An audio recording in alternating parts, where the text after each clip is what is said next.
Honestly, I feel bad. I've never said this into a microphone, John. Trek Profiles Podcast, episode 99, recorded December 2024.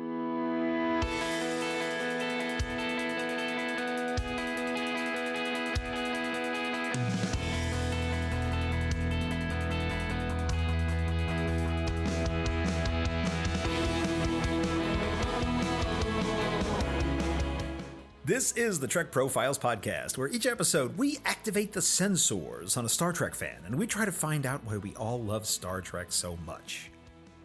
I'm John, your intrepid host of this whole enterprise, and I welcome you to this, Trek Profiles, episode 99. If you wish to get in touch with us, you can reach us at feedback@trekprofiles.com, that's email, or on Facebook, Twitter, or Blue Sky, all at the same handle, Trek Profiles. Spoiler warning, humans. On this show, any episode of Star Trek may be discussed at any time. You have been warned.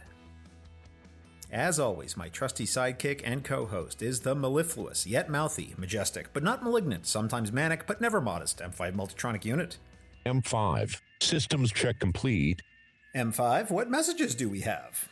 Announcements available.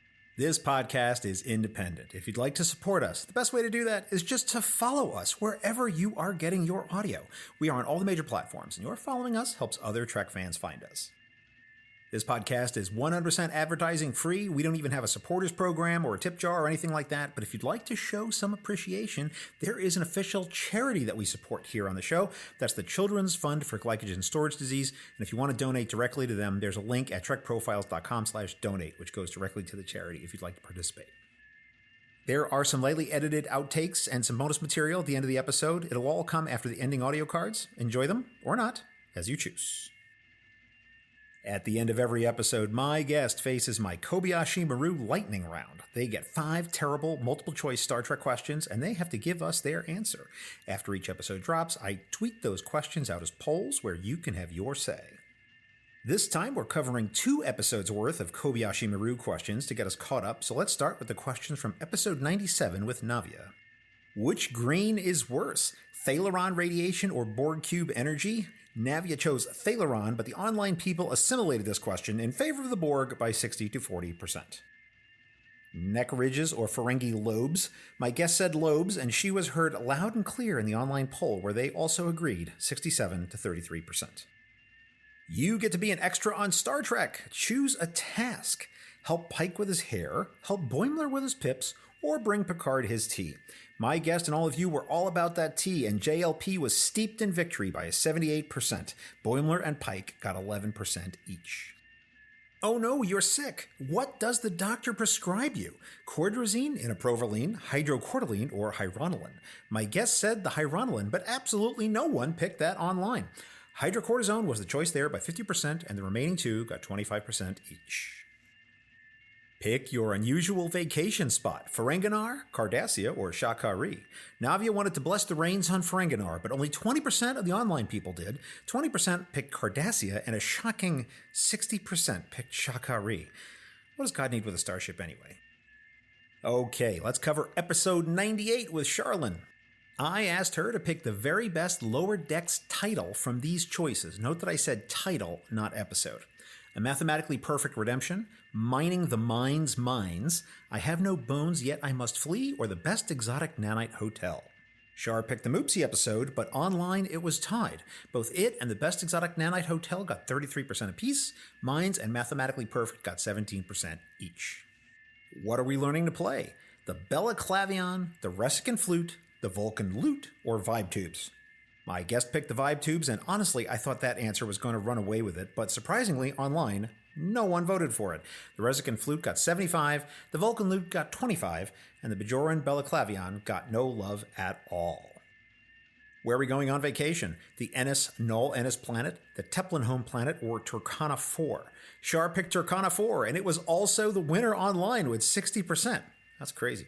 The Teplin planet got 40%, and no one wanted to visit Kaiopaka on the Ennis Null Ennis planet. Best Tony Todd appearance from these choices. Kern in TNG's Redemption Part 2, TNG Sins of the Father, Deep Space Nine, Sons of Moog, or as in Voyager's Prey as a Hirogen. My guest picked the amazing Deep Space Nine episode Sons of Moog, but I think this poll honestly never found its online audience. The Hirogen option was the most popular with 74%. Sins of the Father and Sons of Moog tied at 13% each, and absolutely no one picked Redemption Part 2. It's crazy.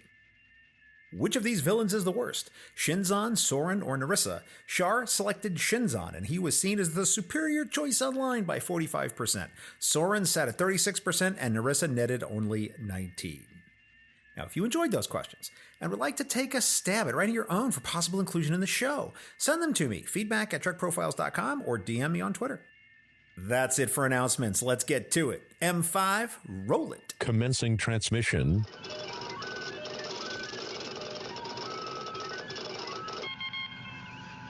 His favorite character is that Talaxian chef de cuisine, Neelix. He also loves the Trill and Q, and his favorite ship is the NX-01 Classic. He's originally from the home of the Colonel. No, not Colonel West, that other one in Kentucky, but now he's in Jacksonville, Florida, North America, Earth, in Sector 001. It's Brent Allen. Welcome, Brent, and thanks for being on the podcast. John, I got to tell you something. This is such an honor for me to get to do this. I feel like I'm sitting with the godfather of Star Trek podcasting right now. This is so phenomenal. Thank you for having me on this show. I'm not going to go any easier on you just because you're buffing me up here. You know, and you still owe me that $10. I'm not letting you off the hook, my man.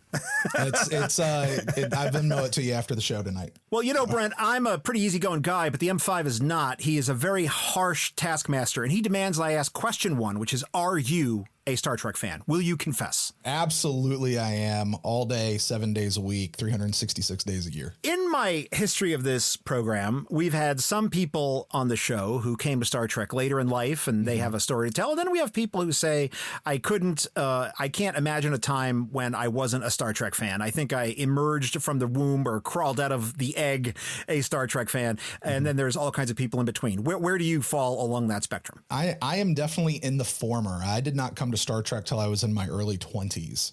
My Star Trek journey begins, I think, like most good stories, it begins with a girl.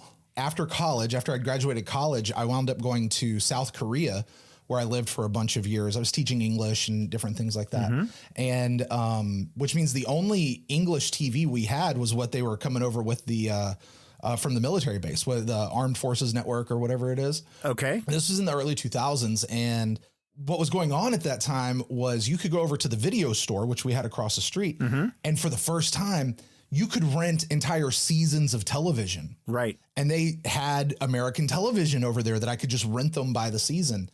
So all of that being said, there was this girl, and I liked hanging out with her and wanted to spend every moment I possibly could with her. And she was a big Star Trek person. And I don't know, Voyager, TNG, I don't know, one of those, they would kind of pop up on TV on the Armed Forces Network every once in a while.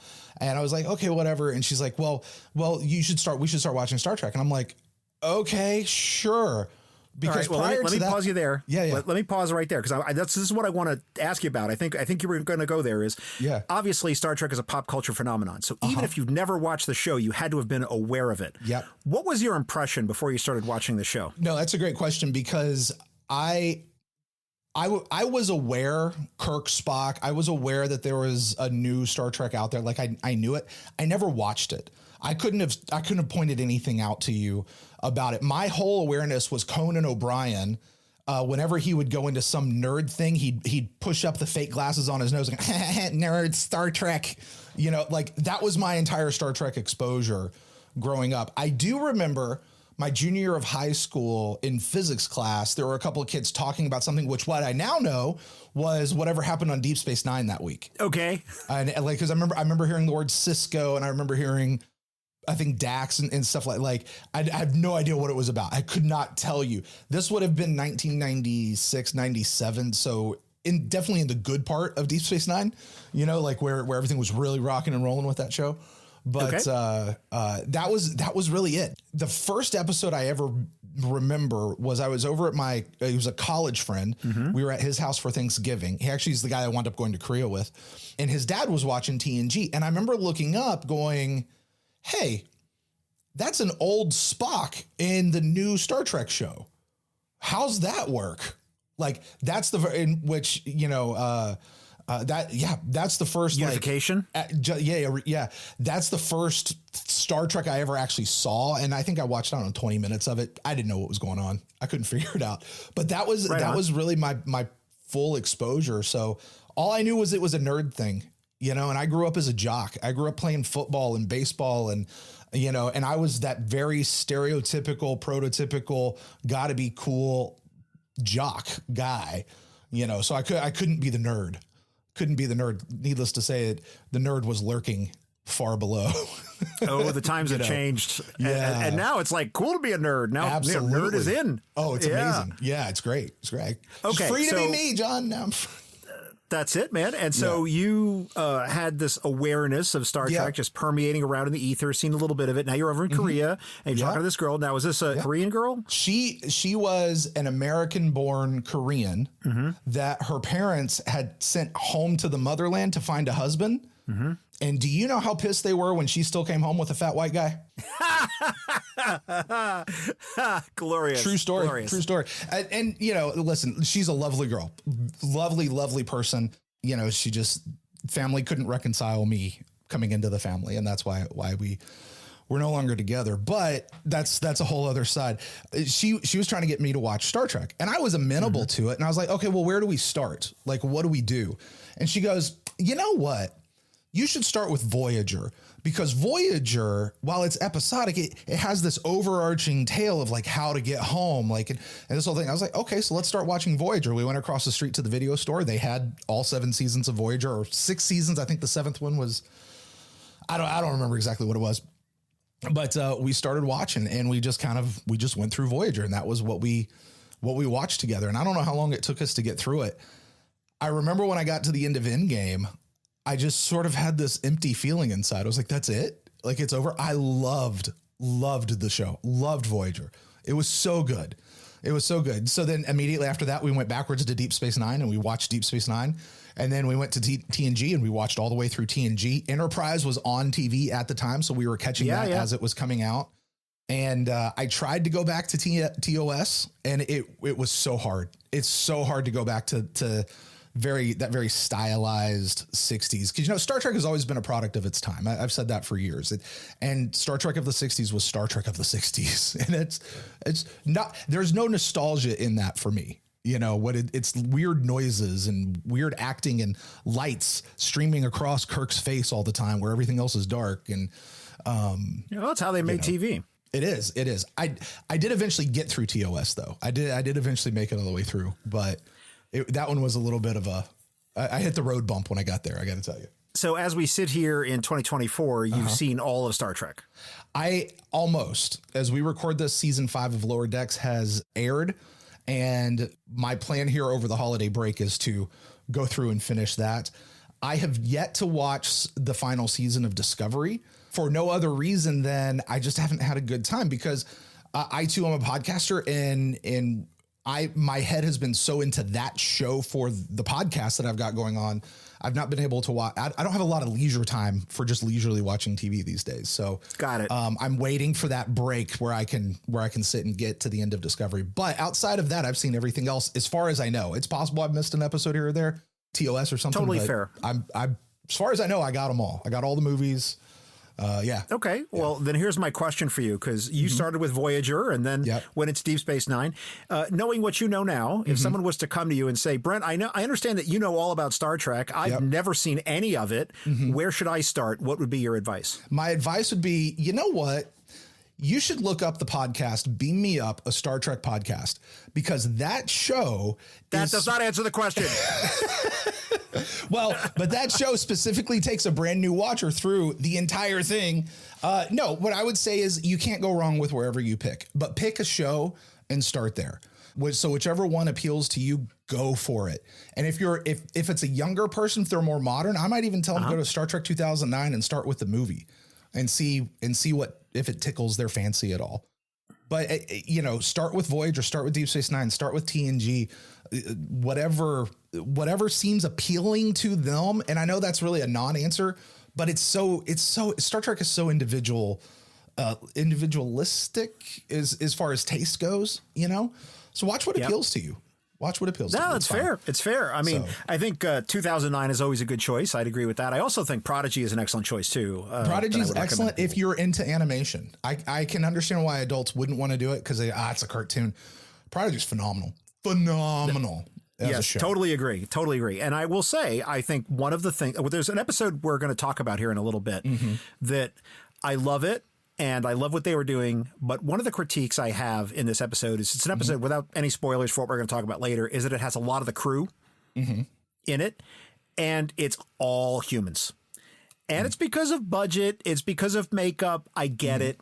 In animated Star Trek, you have no such concerns. Right, So you want to show, 20 Andorians, 50 Tellarites, 18 Vulcans and 16 Benzites and 14 Ligonians. You And can all do the it. Cations. Yeah, you can do it, right? Yeah. You can do it. And so it really brings the sort of amazing diversity of the Federation of Planets to the fore in a way that like the live action shows just don't really do as much, So that's one of the reasons I like it, but that's just me.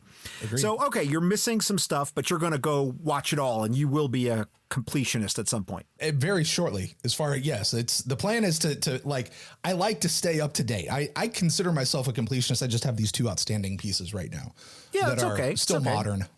So Okay. Nope. That's fair enough. No problem. So walk me through how you get in Korea Yeah. with your one-time maybe girlfriend watching Star Trek on video to, now I'm a Star Trek podcaster and I'm hardcore into this. What was that journey like and what were the major milestones along the way? yeah, so came home from Korea and I'd been watching TV on DVD for DVD. We also downloaded from LimeWire back then. And whatever God. else we could do, whatever torrent sites we could get, because that's what we were doing back then. But that's how I'd been watching TV for years. So when I came home, I didn't want to watch TV the normal way. So that's how I kept watching TV. But I already had all of this already downloaded. So I just started watching that again. Like, unfortunately, that girl and I did not stay together. I wound up with the next person I started dating is the person who is now my wife. And I would watch those shows just kind of as I would go through. And I usually watched them at night while I was going to sleep. Like I'm settling down to bed, calming down. I'll watch an episode. I'll fall asleep at some point and I would go to sleep watching Star Trek. I meet this girl, we get married. And I mean, we're just back from the honeymoon and we're like, I'm used to watching Star Trek at night. So she's never watched Star Trek.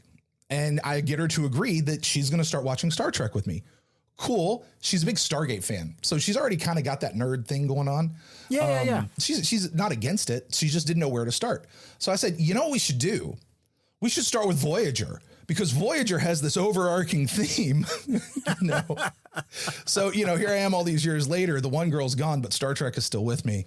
And that's how I watched Star Trek for so long, kind of on repeat, like per series. And then as a podcaster, as things, I don't know, John, if you have this experience, but when you have a show, and I did, I had a sports podcast. I was a sports guy. Okay.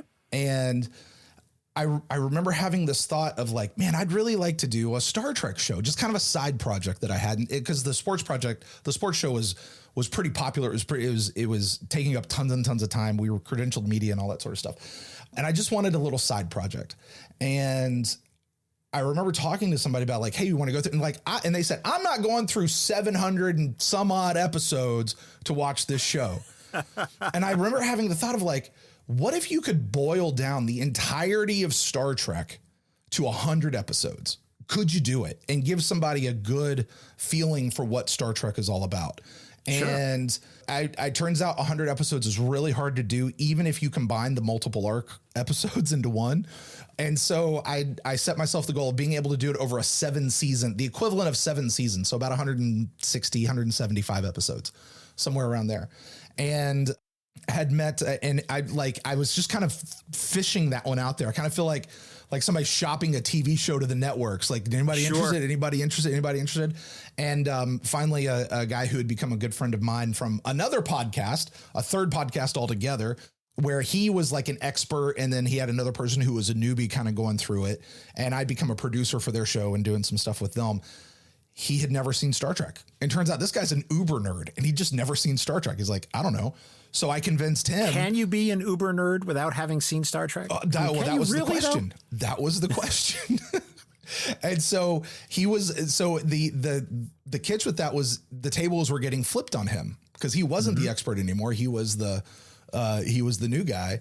And so we went through that, and that's how Beam Me Up, a Star Trek podcast, was born. And we completed that show, I think, after about 4 years. And got them all the way through the Berman era. We went from TOS through to the Berman era, and that was the requirement that we were trying to go through because he can catch up with the Kurtzman era track, on his own, and he has. Now, so, I have some questions. Sure. Did you choose to include some of the less popular episodes, or was it basically everyone's favorites? No. The impetus behind the show was trying to get the person to understand the overall story that Star Trek is trying to tell, but also what Star Trek is. What are the shows that really exemplify what this show is all about and the heart and the message behind what Star Trek is. So sometimes we watched the not great episodes or the not good episodes, but it really furthered that mission, and a lot of times we skipped the really good episodes because they were good episodes, but they didn't further that mission. And, when you're trying to whittle it down, you've got to be very judicious of which episodes you choose. Okay. I'm going to put a hard question to you. Yeah. Distill it down. You've got one episode.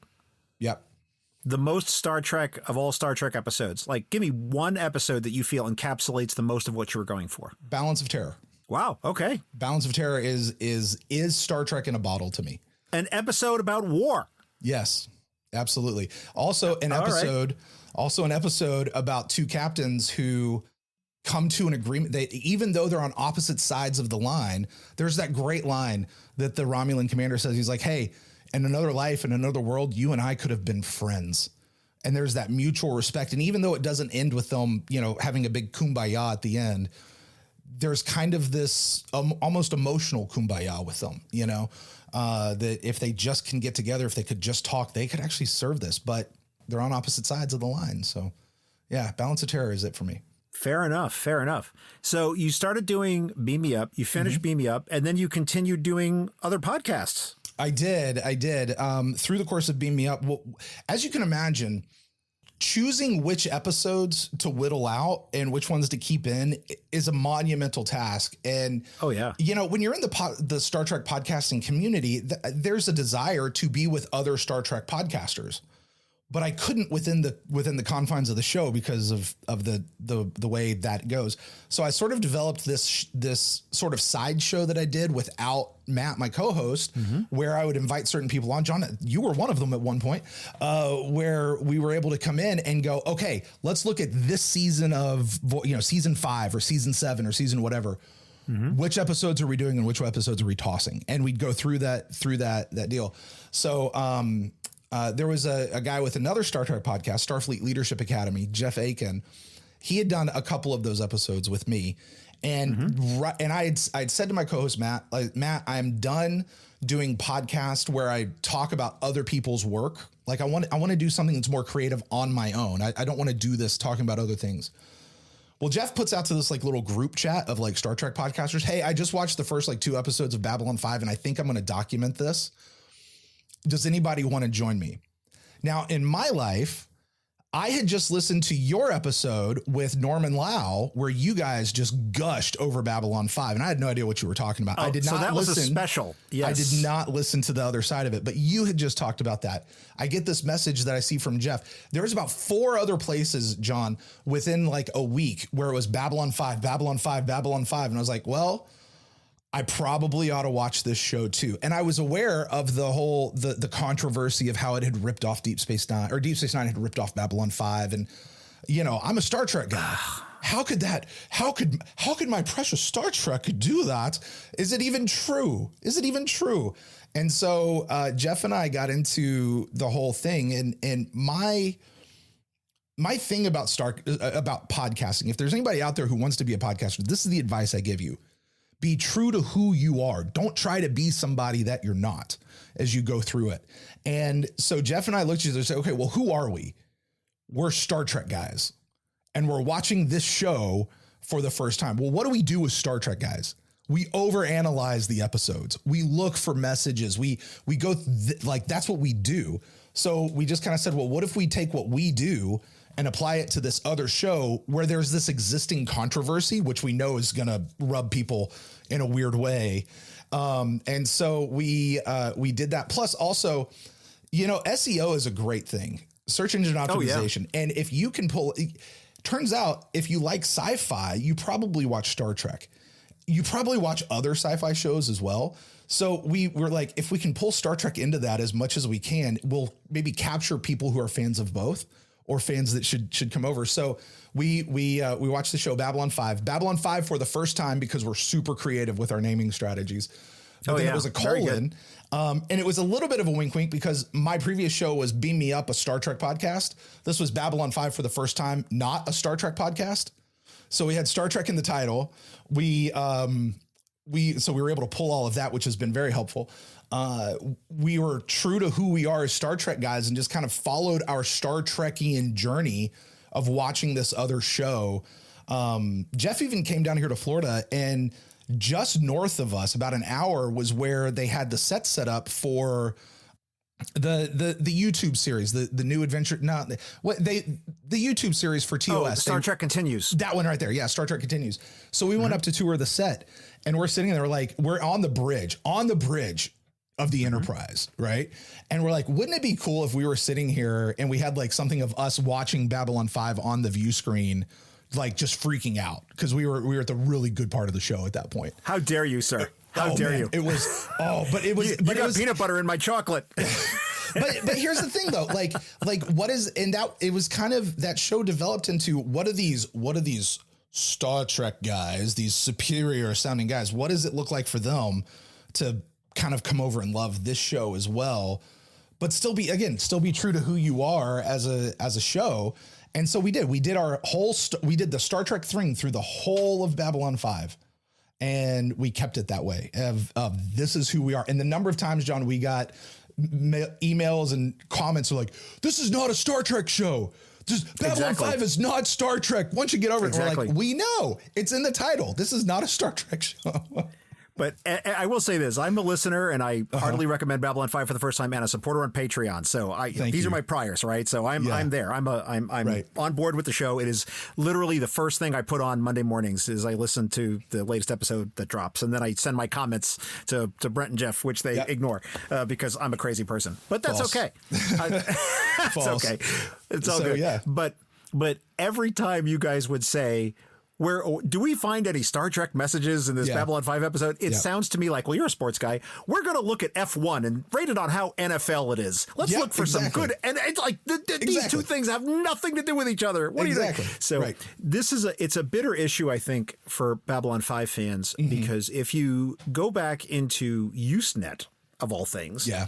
I don't know if anyone has explained all this to you about the history of the show, but that's where the fandom for Babylon 5 was back at the time. And if you look at the things that people said to JMS, they're like, well, everyone knows they use chest communicators, and not wrist communicators. It's like, what are you even talking about, Matt? Right. Like, what are you even talking? Like, just he got a lot of grief. Right. But that's the reason that Majel went on the show. Right. Was to kiss and make up. Right. Yeah. And if people want to litigate that stuff, I mean, you can feel free to litigate it, but it's stupid. It is. It is. Watch your own shows, enjoy them or not. Enjoy what you like. Yeah. I know I'm preaching a little bit. So the last thing I'll say on this is boy meets girl, boy loses girl, boy chases girl again, boy dies is Romeo and Juliet. It's also King Kong. It's how you tell the story that matters. Yeah. The premise doesn't matter at all. Really, it doesn't. And it's all in the execution. But that's all I want to say on that. So let's get back to you here. So now you're doing Babylon 5 for the first time. As we're recording this, you're getting close to the end of the first time. Yeah. And so what's next? We are circling back, and this actually has purely to do with the construct of Babylon 5, where it was a show that was conceived start to finish from the beginning. They didn't figure it out on the way. So now we're going to go back for a second time through and find all the stuff we missed of all the things that are laid early that come back. So we'll do that. And then I don't know on a podcasting level exactly where I'm going next. Outside of we're doing some other Jeff and I, we're just kind of, we intended to do 110 episodes of Babylon 5 and then we're done. We'll go on doing whatever else we do. now we're in this sort of unending loop of like, well, I've never seen this show and I've never seen this show and I've never seen all these things that make us like a bad nerd. Like I feel to maintain my nerd card, I should watch these shows. So we're kind of like, we've expanded to Stargate, and I know Buffy's on the list, and Farscape is out there, and Battlestar Galactica is not, because we've both seen that show several times. So we'll let that one go. You know, we've even tried to, you know, can we bring the new Star Trek stuff in, like the new stuff that's coming out? And yeah, honestly, that's what I'm asking. Yeah. Is there more Star Trek podcasting in your future? I think there absolutely is. What it looks like at this point, I don't know. But I mean, Star Trek, here's the thing. The whole Babylon 5 thing with the not a Star Trek, that's all kind of tongue in cheek. It really is. I'm still a Star Trek guy. And I love Star Trek. And there's all the new stuff that's coming out right now that is hopefully just going to continue to come out. And I'm a huge Star Trek fan. So I watch this stuff. Sometimes I pack it so I can binge it at a later date. You know, and I still, when I'm just sitting down and I've got 45 minutes to kill, I'm looking for a Star Trek episode. You know, I go to those are the shows I go to, and it could be from any of the catalog. So yeah. But I don't know what it's going to look like, but I'm sure it's there. Over the summer, I had a very long plane trip that I had to take. So I saved all of Prodigy season 2. Oh yeah. Cause I knew I was going to binge it on the plane. I had 11 hours on a plane. So I was that's a long trip, buddy. Yeah. There's direct flights from Las Vegas to London. So I was going to London. So I knew it was going to be a long flight. So I was like, yeah, I'm binging all of that. So I saved Prodigy and just sort of went through the whole thing, which was great. Yeah. I will say there is a downside to doing that, which is I have no recollection of the individual episodes. Like the titles or don't mean anything to me. Like I just know the whole story, which I really loved. But as we sit here, we have more Star Trek on the horizon. There's a Section 31 movie coming out. They just dropped a trailer. What is your opinion on what, are you excited? Are you fearful? I'm so excited. And I think I'm really glad that this is going to be a film and not a series, because I feel like Michelle Yeoh and what she's bringing to this character and really what they could do with this character probably will fit better as a film rather than trying to stretch out some big story over 10 episodes or something like that, even if it was only going to be a 1-season deal. I thought the character of Empress Georgiou and Captain Georgiou and that whole arc through Discovery with her, I was heartbroken when she left the show. And the only thing that kept me together about that was she's coming back with this other show. They're taking her off so that she can go do this other thing. And because where her story was going, what they were doing with her character was pure Star Trek to me. You know, she's this evil, awful person who's showing signs of goodness, who it's there. Like there's goodness inside of her and it's starting to come out, but then it's not. And then it's starting to come out, but then it's not. And I mean, episode 2 of season 3 of Discovery, it was like the Western episode, where they go into the bar and she's just kicking butt the whole show. And it was so good. It was so good. And so I'm so excited for this show or for this movie to come out. I have no idea where they're going with it.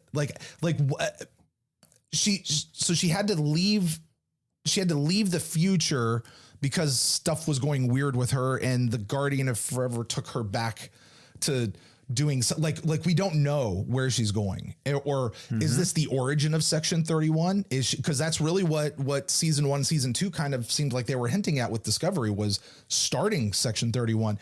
Is Section 31 already existing and she's a person who's a part of it and she's going out doing all these black ops missions? Is she is this going to be in the future? Is this going to be post Dominion War? Is it a time hopping adventure? I don't know. I'm so curious to figure out where they go, but wherever it is, she's just doing such a great job with that character. And I'm tickled to death to see where she goes. So I love Michelle Yeoh, and I was very interested in Prime Georgiou. Not so much interested in Empress Georgiou at all, but I'll see I will happily watch the episode. Sure. I'm not sure that there's going to be a lot of what I'm interested in Star Trek in that movie. What I watch Star Trek for. I'm not sure if it's going to scratch an itch for me, but I also think that it's probably not targeted at us. Yeah. One of the things that I've had this discussion about, and you can react to this if you want, which is I can easily imagine a discussion at CBS headquarters that goes something like this. And I apologize to my listeners because I know I've talked about this before, but I'm curious to get your reaction, which is, but sir, fans aren't going to be interested in this show. And he's like, I don't give a damn about fans. I want an episode. I want a show where people who know nothing about Star Trek are like, I got to subscribe to this streaming service to watch this movie because I've heard amazing things about it. And I don't know. I think this might be more in that vein than for us, but I could be wrong, and I'm open to being wrong. And in fact, I hope I enjoy it and love it, but I don't know. I'm ambivalent. I don't mind when they make stuff like that, because we've got to replicate ourselves. We've got to grow, and everybody has a different entry point into what Star Trek is. You know, mine was Voyager of all things. Different people came in with TOS. Different people have come in at various points. We've got a lot of my son's come in with Prodigy. He had no interest in Star Trek until he started watching Prodigy, and now he's got to go back and watch Voyager because of Janeway and Chakotay and the Doctor and all these, you know, and these are now familiar characters to him. So I don't mind the idea that this is brought in for the purpose, much like Star Trek 2009, for the purpose of bringing new people into the fandom. I think Prodigy also was set up with that in mind. How do we bring in specifically younger viewers into Star Trek? And Aaron Walke and the Hageman brothers and everybody involved with that, they did that marvelously, beautifully, in a fantastic way of going, here's what Star Trek is. Let's spell it out real clearly.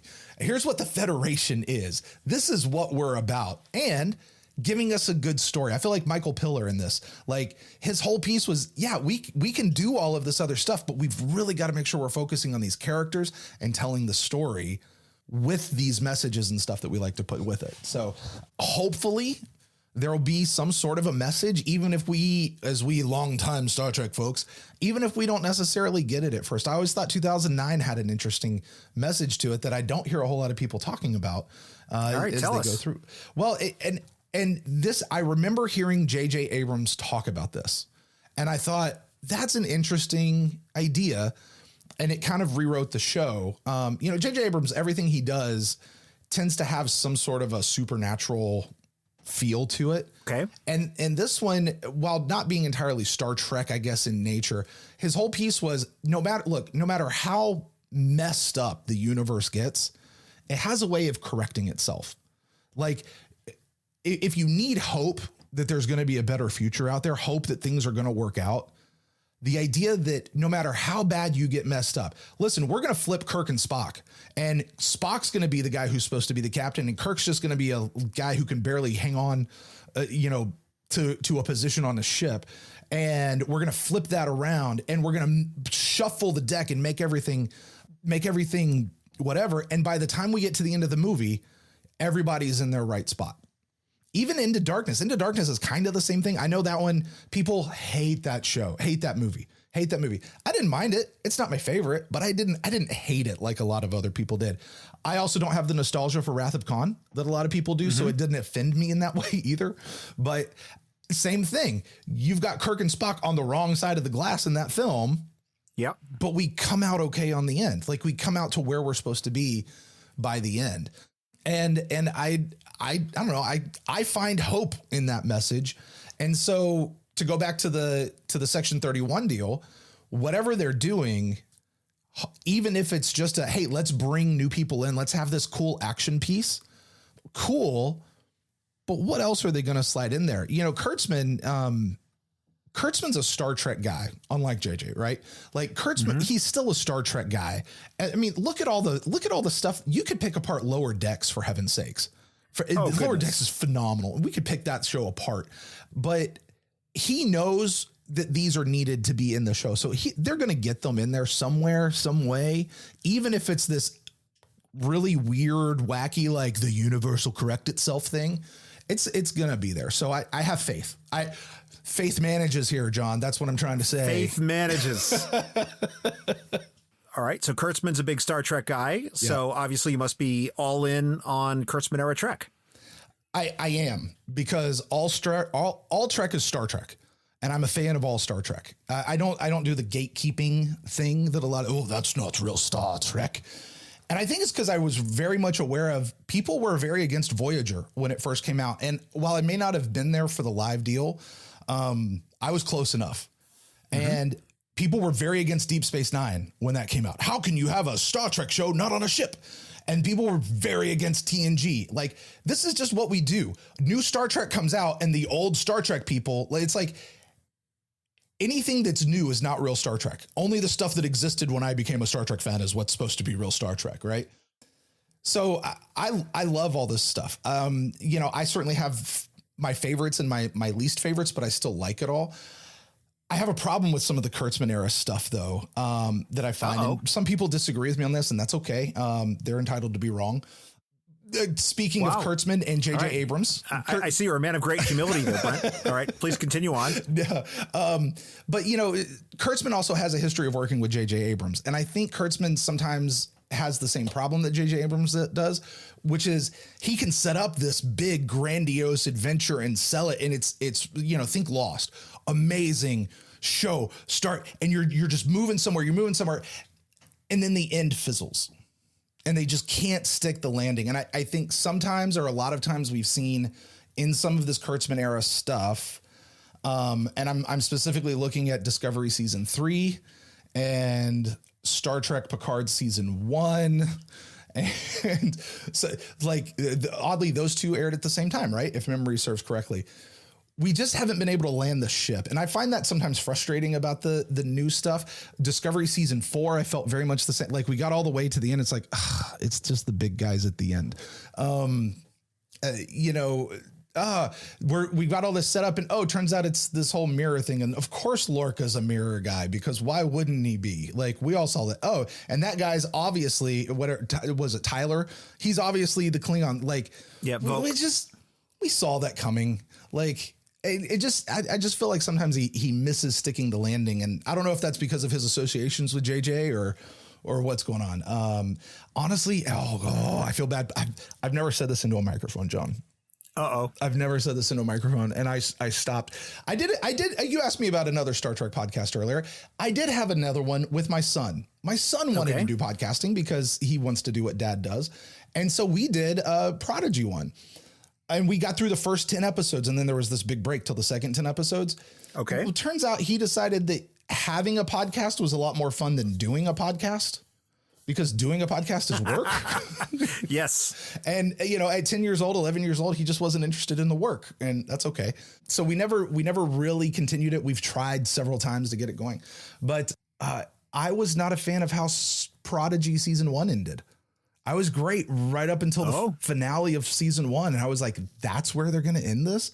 That the Starfleet lambasting these kids and talking about how they stole this ship? Like, come on. No. This is not the Federation that we're supposed to be at.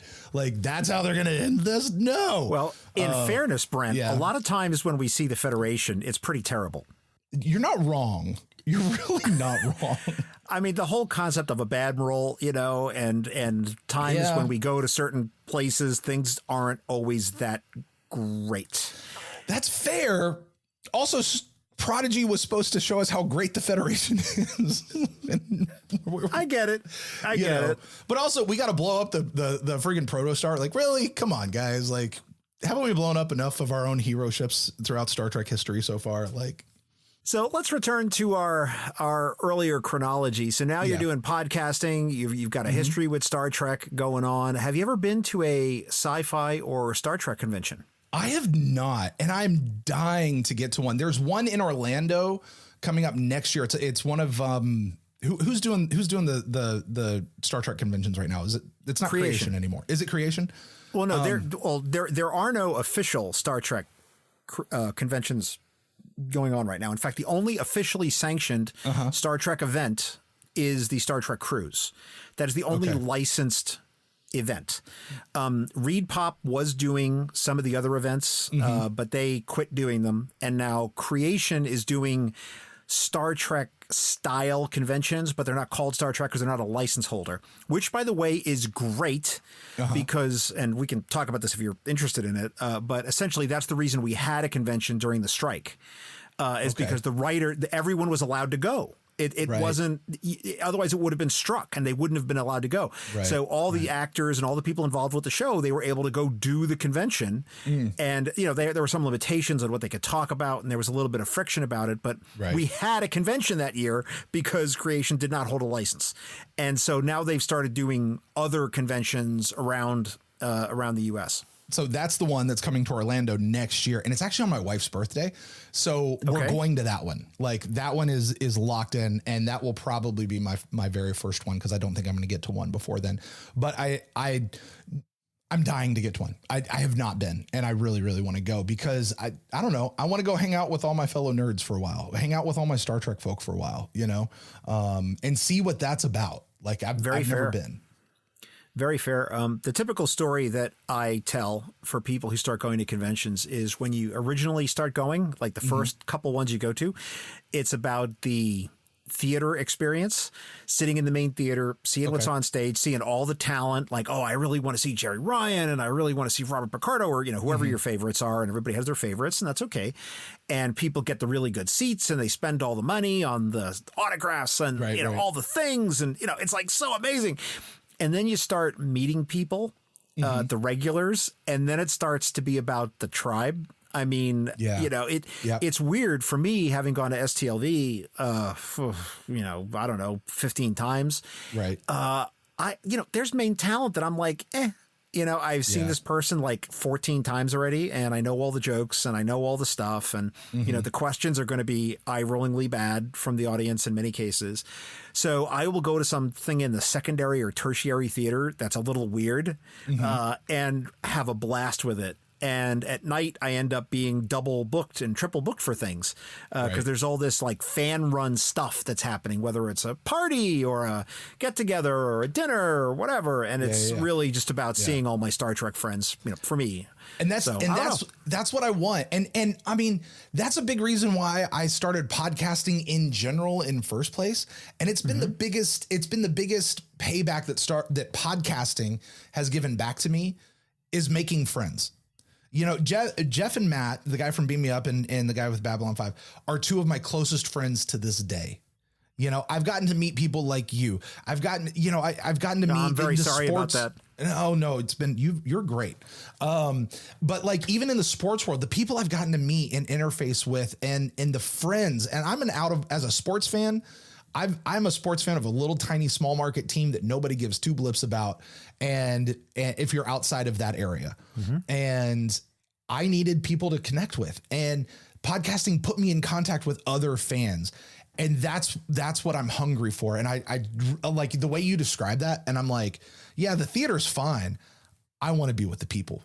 I want to be with my people, and so, yeah, that's what I'm really excited to get out there. Yeah, no, I've heard that story on this show from many other fans that, like they go all out with like the gold ticket and, all the autographs, all the photo ops, all the things, and all the meet and greets. And then that starts to fall off, like once you're in like year 4, year 5, year 6, but there are people who hold those gold seats who are in the front row every year, because you get to rebook. If you're a seat holder up front, you have to, you get to rebook and you get to keep that seat. Oh, so there's seats. Well, Creation, yes and no. There's different levels of tickets. I don't know what they're doing for Orlando. I can talk about the Vegas one. So in Vegas, there's certain levels of tickets, the gold and the captain's chair. At least there might be others. So I'd have to look it up. I haven't looked at this in a while, where if you own a seat, you get to rebook it at the convention for next year if you buy it right then and there at the convention. So you can, once you're in that seat, you can hold it and you can bid for moving up or getting a different seat or trying to sit with your friends. So like if you and I meet at STLV every year and I'm in gold, J17 and you're in J18, we can just agree to hold those seats and I'll be seeing you again next year. And that's a reserved seat for you. Cool. No one else can sit there. And if anyone is sitting there when you get up there, you can boot them out. They're not allowed to be up there. But then the big difference with Creation, which is a little different from like the Comic-Con style cons. Okay. Is that in the main theater, which is the big theater where everything, all the headliners are, there are exactly as many seats as there are tickets.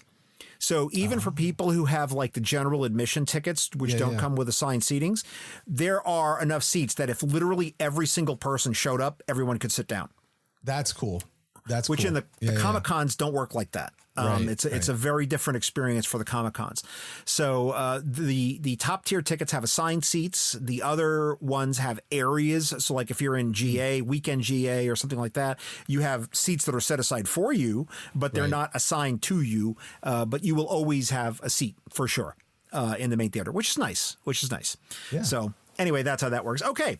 So have you decided to begin collecting anything Star Trek related, Brent? Tell me.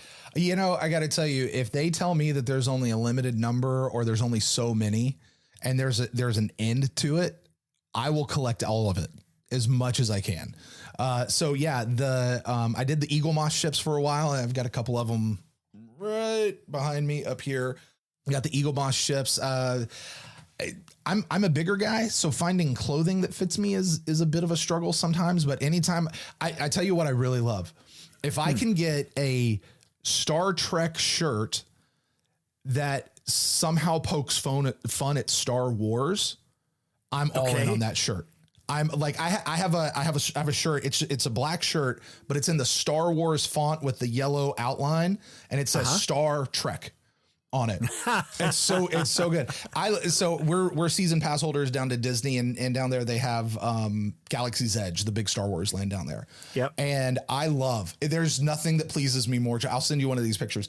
There's nothing that pleases me more than standing in front of the Millennium Falcon, proudly displaying my United Federation emblem with the Delta. And they're like, hold your hand out like you're doing the Force. And I'm like, okay, I'll do that. And then I go like this with the Vulcan salute. Like that's my Force salute. Like I'll send you a picture that shows that, but I get such a kick out of that. And I love, because people will tell me, they'll look at me as I'm walking by and they're like, I get it. Nicely, well played. Good job. Like that's glorious. I love it. For my, if this is the first episode of my show you're listening to, I was interviewing a guy named Mike Chen, who is a writer who has written for Star Trek, and he's also written for Star Wars. Okay. And he mentioned to me as I was interviewing him that there is a Star Wars podcast that does the same thing I do. Just in Star Wars. So I looked him up and I sent him a blind message, not knowing him. And I was like, hey, we should collaborate on an episode, which we did, which is called Star Fan Spectacular, where we really talk about what it's like to examine our respective fandoms. And we did a little bit of compare and contrast and had a great time doing that. So if people are interested, they can go back and look at that. I think that episode was released in May or June. We did a simultaneous release. So it was the same episode released on both our feeds. So I did the editing, I cut it up, and I said, here's the audio. We each put our own wrappers on it and sent it out on the same day, and that was a lot of fun. One of the things we were very interested in addressing is this idea that there's some sort of exclusivity between these two fandoms, and I utterly reject that. Absolutely. Completely. It's literally, the example I use is, I don't like blueberry pie. I prefer the space shuttle. It's like these things have nothing to do with each other. You cannot do this. They're both set in space. There you go. That's it. Yeah. I'm with you on that. One of my favorite shows I've ever been a part of was a little dinner theater show. And it was kind of like it was a dinner theater show.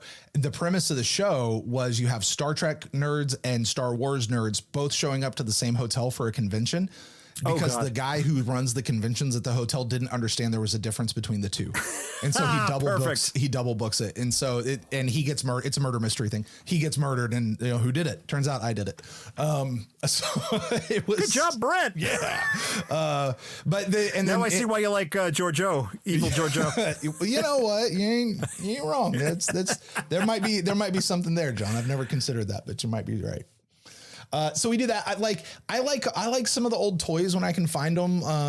My buddy Matt travels around, and he found an entire collection of Star Trek TOS Pez dispensers. Nice. And so he picked that up for me. And so it's still in the box. It's in the packaging. So I still have that. I don't do the autograph thing, like the idea you talked about going to the conventions and standing in line to meet somebody and getting their autograph. I don't mind going to meet them, but then I'm always like, but what am I going to say? I liked you in that role. Like, I don't know. I don't know, are they just going to shake my hand, take a picture and I walk away? Like, I don't know that I want to pay money and wait for that. Maybe okay. So conventions are in your future. Collections. What's your favorite item in your collection? I have, my wife gave this to me for Christmas a couple years ago. I have a TNG communicator badge that is fully functional. Can you call JLP on it? Does he answer? Cause I can make phone calls on it. Like it Bluetooths to your phone is what it is. I see. But you can magnet it or pin it onto your shirt and you can play music out of it. You can have conversations with people. You can call Siri and tell Siri to do certain stuff with it. It's pretty fun. I really, really dig that particular item. I love it. I love it when Star Trek tries to predict the future and the things that they predict is actually real. I will tell you, I know what is probably going to be my favorite item whenever it happens. I'm really hoping my wife got it for me for Christmas this year. But they are making a screen. I love getting on-screen used props. I'm at that point in my life where that's the kind of stuff I look for, or really, really good replicas. Are we talking about the Wand Company tricorder? Is that what we're talking about? Yes. Yeah. The tricorder. Oh my God. That thing looks amazing. And that will be in a display case, and I will have all my fingerprints on it because I will be playing with it all the time. It's almost where you want to buy two of them, right? One to play with, one to leave in the box. Right. I mean, they're expensive. Yeah, they're spending $800 a shot or whatever it is. But that is something I would be just ecstatic to receive. And it's on the list. I don't know when I'll get it, but I hope I get it. Do we know when they're coming out? Are they not out yet? I don't know if they're out yet or not. I don't know if they're still in their GoFundMe stage or whatever they're doing. I don't think you could buy them yet as we sit here and record this in December 2024. I don't think they're out for purchase just yet, or at least if they are, I've missed it. Which I'm on their mailing list, and I thought I would have gotten a solicitation by now. Listen, right now I'm just still waiting on the Voyager documentary to come out that we. Well, we know it's done. They've had the premiere. It's out. Now they're just trying to fulfill it. So we will get it. I was a supporter of both that and the DS9 documentary. So my name is in the credits of the Deep Space Nine documentary. If I had known about that one, I would have supported that one. I just didn't know about it till after it was out. Oh no, it was glorious. Yeah, happy to support it. My little nerd group here in Vegas, we did a little expedition to the movie theater when it came out. They did some showings around town, so we were able to go to that, which was really nice. It was really nice. Which for me, that's one of my favorite things about the fandom is the people is hanging out with the other nerds. I'm not a collector of autographs and stuff. I don't have a lot of that. Right. And people are usually surprised, you like Star Trek? Do you have a big collection? I'm like, actually, no. Right. Actually, I have more Babylon 5 stuff than I have Star Trek stuff. Because I bought all those script books. I don't know if you know this, but JMS sold the script books, and I have all of them. Yes. And it's a stack taller than me, and I have all of that plus all the other material he sold over the years. So I would love to have all of those scripts. They would probably mostly just sit on my bookshelf, except for the odd time when I'd actually go read one. But yeah, I'm aware that those exist, and those are so cool. It is very cool. So the M5 has some questions I'm supposed to ask you. So I want to get into these before we jump into episodes. The first question the M5 wants me to ask you is, what do you think Gene Roddenberry would think of Strange New Worlds? Oh, I think that Strange New Worlds is what Gene Roddenberry had in his imagination. And what TOS was just what technology and budget would allow for us to get at the time. But I really, when I watch Strange New Worlds, when I see the Enterprise there and I see what they're doing, I see the makeup, I see the effects, I go, this is what Gene Roddenberry had in his mind of what it looked like. and he was trying to make happen on, the original series. They only had so much that they could do at the point, technology and budget. So, I think I think he'd love Strange New Worlds. I really do. And who is your favorite showrunner right now? I'm a big fan of Mike McMahon from Lower Decks, but Aaron Walke, who did show running for season 2 of Prodigy, I believe, and was one of the main producers and writers, effectively showrunner out next to the Hageman brothers with season 1 of Prodigy. The way he interacts with fans and the way he answers questions about what's going on and how we got to certain things, because Prodigy takes place, like 5-10 years after Voyager gets home, right? Something like that. And so you're watching this stuff and you're like, wait a minute, where did that come from? And how did that happen? And when you ask it, like, you can send him a tweet and you'll be like, hey, how did they get this right here? He has an answer. This is a guy that knows Star Trek. He is a Star Trek fan. And he knows what's going on. And he has thought through, okay, so Voyager gets home. Here's everything that happened to them while they were in the Delta Quadrant on their way home. Now here's what happened. Like, in his head, all of those years exist. Probably not just him, but also the Hageman brothers and someone else out there. And here's how we got to here. And then the gap between wherever Prodigy is and whenever we get to Picard. Like I have a feeling he knows what's happening there. And, and like Mike McMahon, kind of the same thing.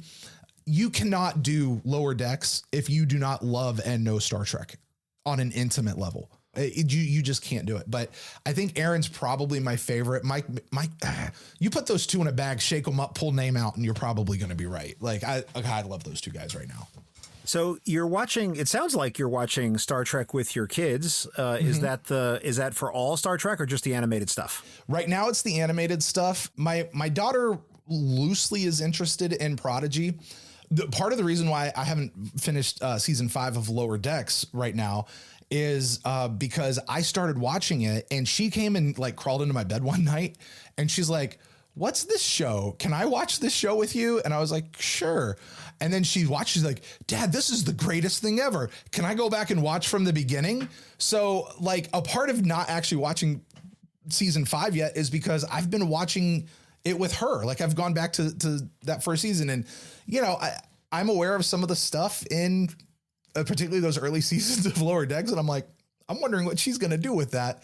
Also, I remember being that age and things just going over my head and not getting it until I was an adult. So I'm just counting on some of those jokes going over her head and I'm not even going to have to deal with it and she'll catch it later when she gets older, but based on how you say it, it sounds like you were watching on a device. Is that how you tend to watch your Star Trek, is on a device or on a big screen or on a disc or streaming or what do you do?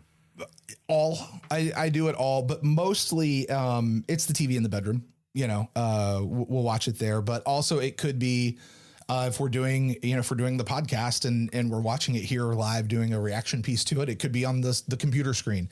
I will frequently, like I said, I tend to watch Star Trek at night when I'm going to sleep, like a lot of times. And so, but I can't have the TV on when my wife's there trying to sleep too. So I'll put it on my phone and have it like sitting on my nightstand and I'll roll over and I'm just watching it sideways on my nightstand. So yeah, I do it all, but mostly it's TV. It's on TV, but it's always through some streaming device, Apple TV or Roku or Amazon Fire or whatever, Fire Stick. So I got kind of a multi-part question I want to walk you through. Okay. Us both being podcasters, I think we've had some similar experiences. And one of the things that I found quite jarring as a podcaster is that it's a very one-sided sort of situation. You're here recording shows and you're sending them out to hopefully many, many, many, many people, hopefully that many, and, sometimes less, sometimes more, but they're getting a lot of you.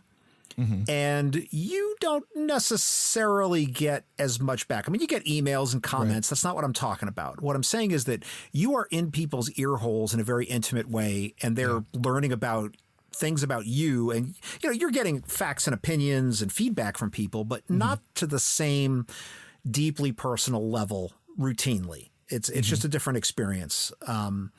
And so you meet people that you've never met before who might listen to your show, and they start hitting you with like very personal things that you've put out on your show. And you're like, wait a minute, how do you know all this? It says, well, you talked about it extensively in one of your episodes. You're like, oh, yeah, I did, didn't I? And so it's a very strange experience. I don't know if you've had any interactions like that, but you can react to that if you want to. I have certainly had those times when people will hear my voice and they'll like turn around and be like, I know that voice. Who are you, Brent from? And then they'll name whichever podcast they've heard me on. Like, I've certainly had that. I've not had people ask me about like super personal, intimate questions from me because, and here's, honestly, I'm not that closed book of a person. Like, I'm not that secretive. Like, I'll talk about stuff online and it's like, it's not that much of a secret to me. Like, if you heard it on the show, cool. Let's talk about that.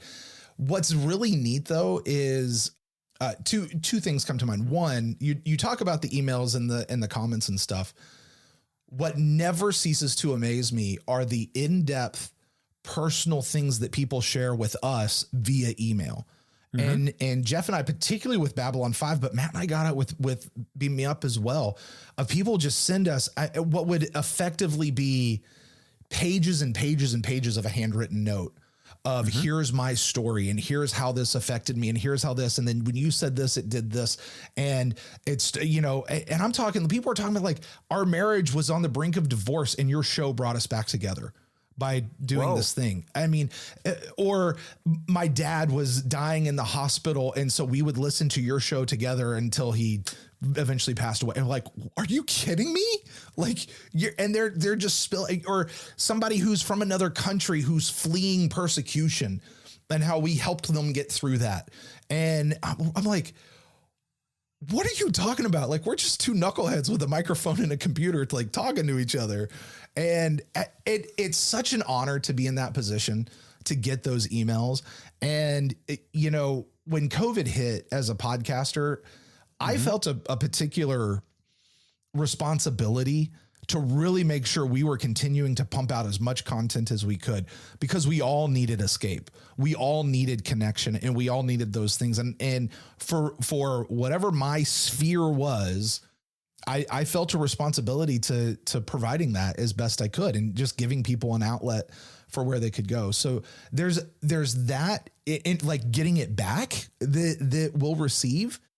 The other side is one of the neatest things I found is with our Patreon page, we have various tiers, and the way we've set it up basically is the higher tier you go, the more access you get to us as hosts.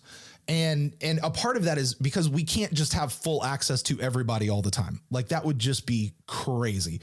So there is a bit of, like keeping the gaze, but we have one group. So the top group where we meet at least once a month, like via community chat. And like, we've really gotten to know these people, like we know what's going on in their lives.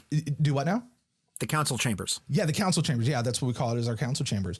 And we know these people. And I wouldn't say that we know them deeply and intimately, but these are the same people we're seeing month after month. And then we see them in the comments, we see them on our Discord, and we have those conversations. And we're like, hey, how's it going with, we have our Brazilian school teacher who's down there, who's cracks me up every single time we get to talk to him, Fabio. And then we've got, so-and-so over here. We got our, our grizzled war vet who comes in, or whatever. Like it's just fun to get to know folks on that level. So yeah, I'm not sure if I answered your question or not, but let me ask you, that's a part of podcasting, is it does, you get friends out of it, which is kind of cool. It is cool. Let me tell you where we're going with this. Okay. I'm going to ask this question not out of a desire to be controversial, but I really want you to react to this, which is, Brent, you've talked extensively on your various programs about how you have a deep and profound Christian faith. Mm-hmm. Star Trek has been described as atheist supremacy porn. And if you love Star Trek, you really have to embrace atheism. And you, Brent, obviously don't understand Star Trek if you're a person of faith and you watch the show. What is your response to that? I completely reject everything you just said. Okay. No, I think that's ridiculous that you have to be an atheist in order to enjoy it or get it or understand it. But I will tell you, Star Trek has oddly had a profound impact on my own faith. Tell me. The further I get in my faith, And let me preface this by saying there was a time in my life where I was the stereotypical Christian, quote unquote. Went to church, followed all the rules, dressed the right way, ate, and just did all the things you're supposed to do as a Christian. That doesn't affect heart change. That is not faith in action. That's just you doing stuff. When my faith came to a head, when I came to a screeching point of going, wait a minute, do you really believe this? Do you really live like this? Have you really been changed from the inside out? I'm as a Christian, I'm just going to use the words. Have you had that transformational interaction with Jesus Christ who has done this in you? Or are you just doing the stuff? And are you, And when I came to that point and that interaction happened for me, what I realized real quickly and what became my priority more than anything else was people. Okay. The same priority that, most everybody, Christian or not, we know the verse John 3:16. For God so loved the world, i.e. people, he gave. He loved people that he did this thing, right? The whole reason Jesus came, if you believe that at all, is for people. People have become my priority. Loving people, not the rules, not all of this. And when I read Jesus in the Bible again and again and again, I come back to, he says, hey, you've heard it said to do all of this. Actually, here's what it means when it comes to people. And again, he just goes. And so as a Star Trek person, what did I start seeing? Here's how we treat people.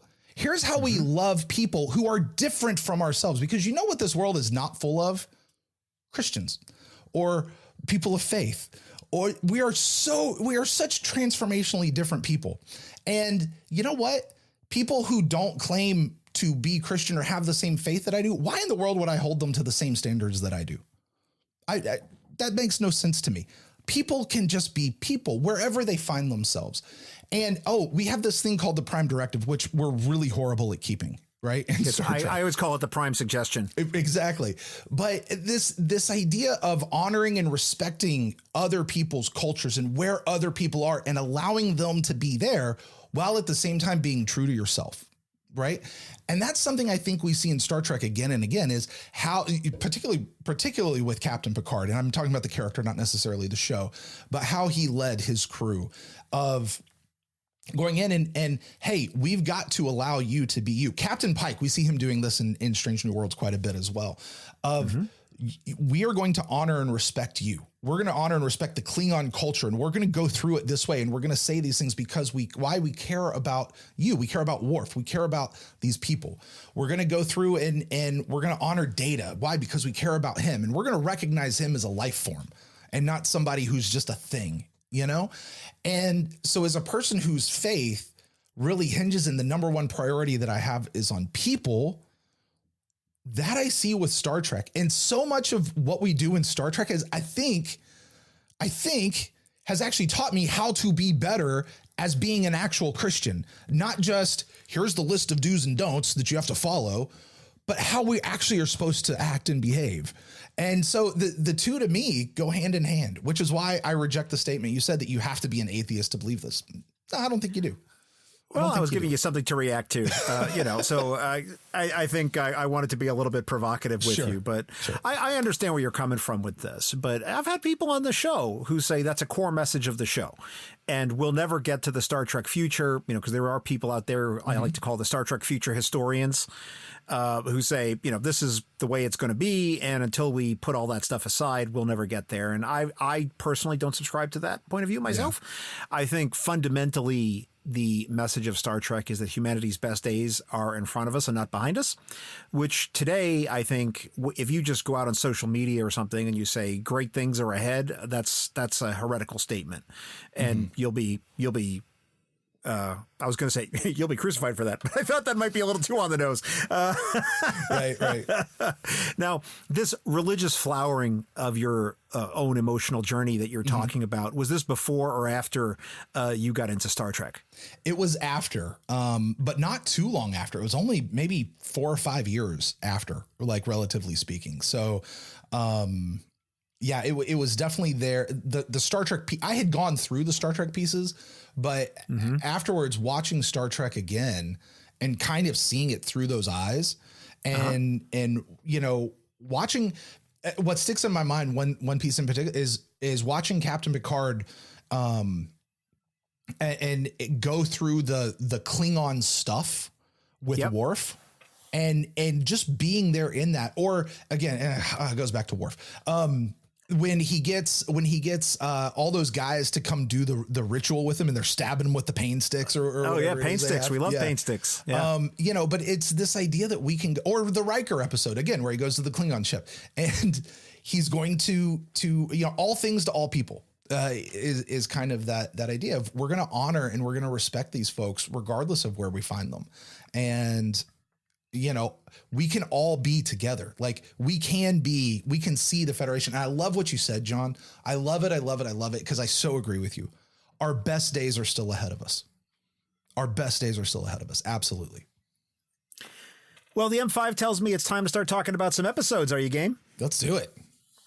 All right, let's talk about Balance of Terror, TOS, Season 1, Episode 8. This, of course, is the one where Romulan War breaks out. Now, we already talked about it a little bit, but do you want to do a deeper dive here? What do you have for us, Brent? Well, in many ways, it's actually very much the same thing, because I have said that this is, to me, the fundamental episode of what Star Trek is all about. If you boil it down and you say, what is Star Trek? Watch this episode. Here you go. Watching these two guys, aside from just being what, in my opinion, is the best of all of the TOS episodes, it's so intriguing. It's so good. They're just back and forth. The way him and the Romulan commander go back and forth. You've got, is it Bailey, the ship Styles? Yeah, that guy. You know, the way he's side-eyeing Spock through the whole thing. The classic, the seminal line, I'm sure that has been repeated on your show from guests who have ever mentioned this, is, you know, there's no room for bigotry on this bridge. You leave that crap in your quarters. You know, like, this is how we're going to act and behave, and we're not going to accept that. Even to, and as I mentioned earlier, where the Romulan commander says later, he's like, hey, you Kirk guy over there, I have nothing but respect for you. You were just born on the other side of the line here. And you and I, in another life, we could have been friends. And, you know, as soon as the volley goes that dooms the warbird, the very first thing Kirk says to him is, hey, we're standing by to take your survivors, and we'll take anybody that you can. We're here to render assistance. Immediately, they're right there.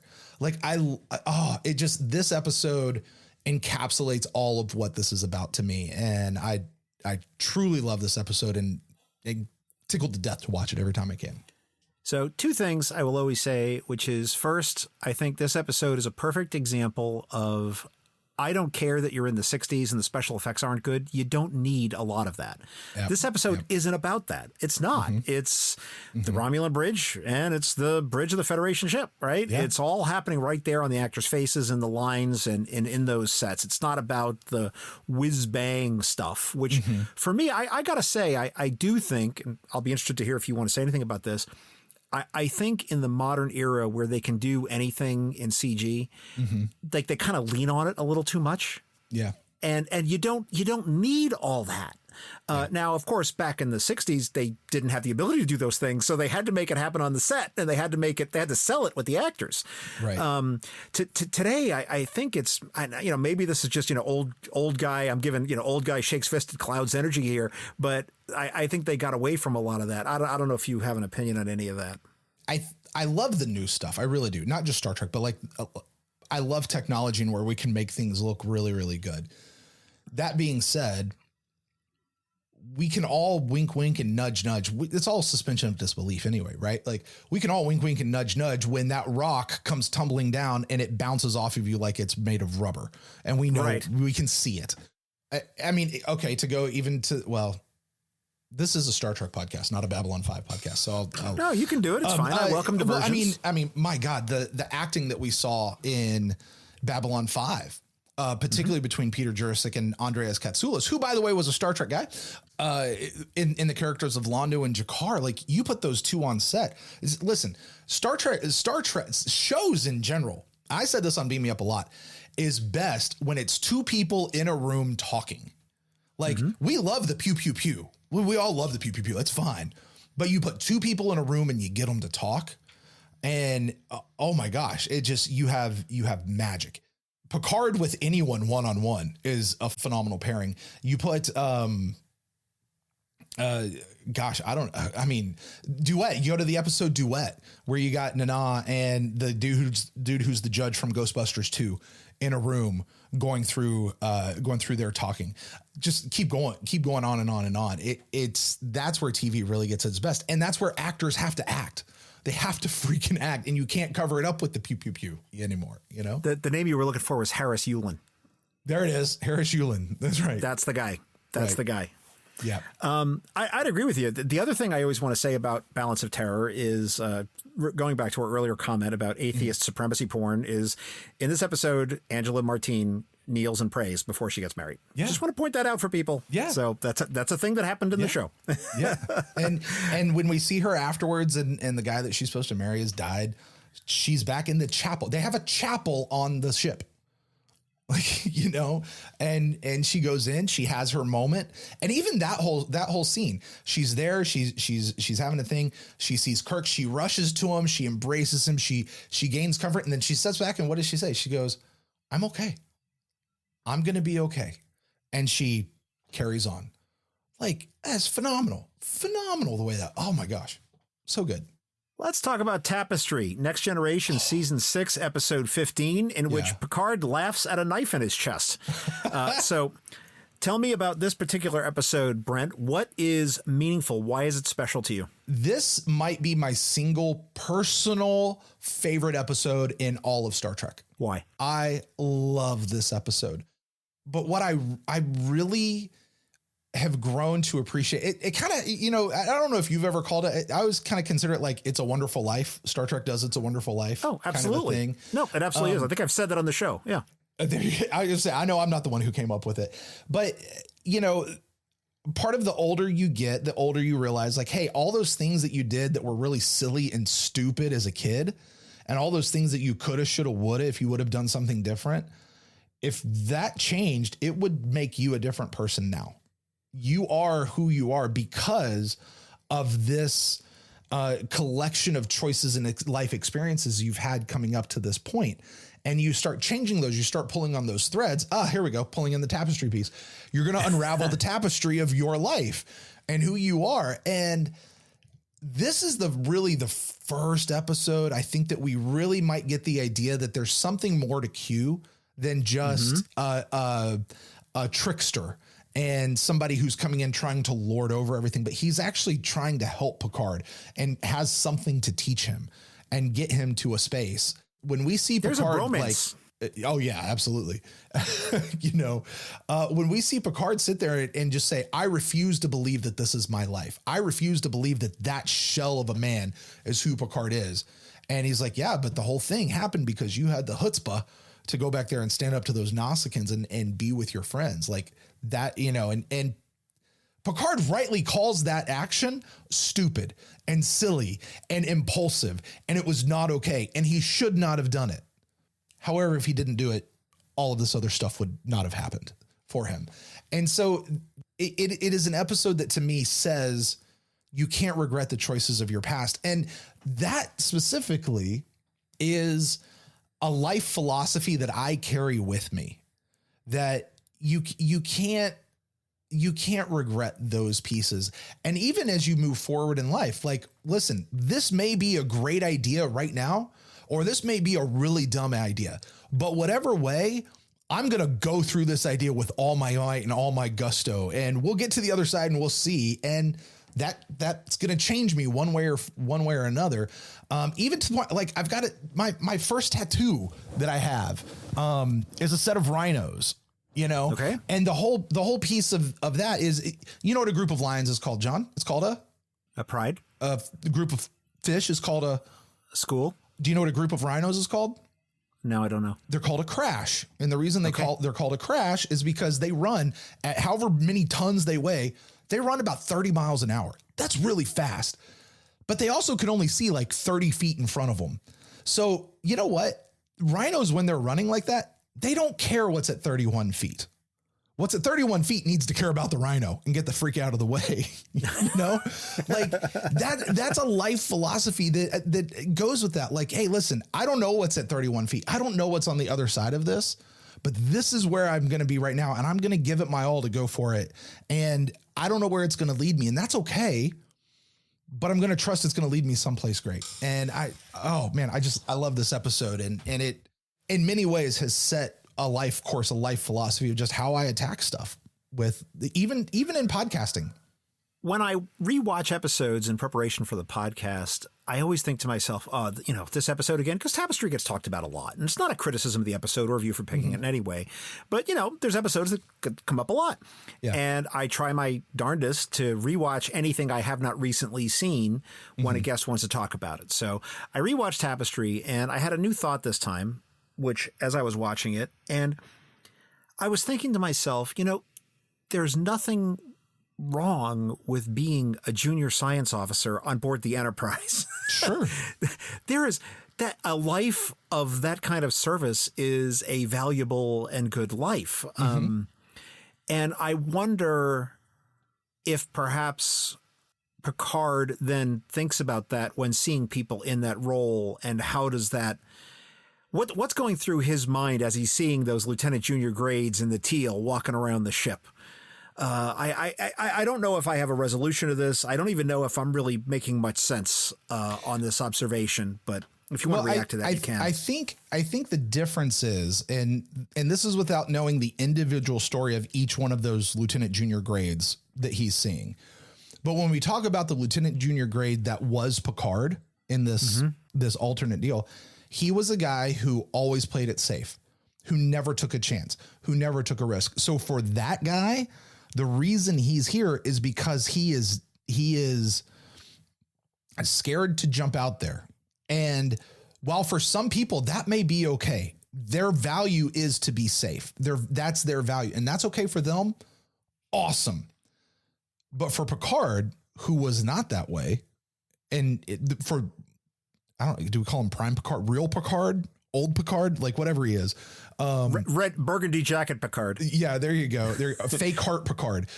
For him, that's not who he was. And I hesitate to say he had more potential than the other, but it just put him on a different track. And this is a track and a set of values that fake heart, burgundy jacket Picard had, that it just didn't line up with this particular set of values, which is also okay if that's your set of values. I'm not going to judge that, but that's not for me. And I think that's it's okay that those sets of values are not for someone else, and to be okay for them over there. So like I said, without knowing all the other people that he sees, also, I really wonder on the backside of that, and they never revisit it, but does Picard come out of that situation looking at the junior grades around him going, hey, who is the next captain out of this group? Who is the person that's just floundering that needs a nudge to be able to take the next step, if that's the right next step for them with where they are? But I also think too that it's one thing for Picard to say, I don't want to be that guy. I don't want to be the guy who's cautious and safe. I'll also say you need people like that on the team. You want the person who's there to say, this probably isn't a good idea, and maybe we should rethink this. Well, not everybody needs to be the captain. That's true. Something I've learned about myself. I know you had a great conversation with my co-host, Jeff, who does the leadership thing. And I believe in your real life, you do a lot of leadership stuff. What I've learned about myself, and it took me a long time to come to this, I'm not the out front leader kind of a guy. I tend to be more of the second chair leader guy. And to be able to embrace that and say, like, I'm not the captain, but I'll be a hell of a first officer.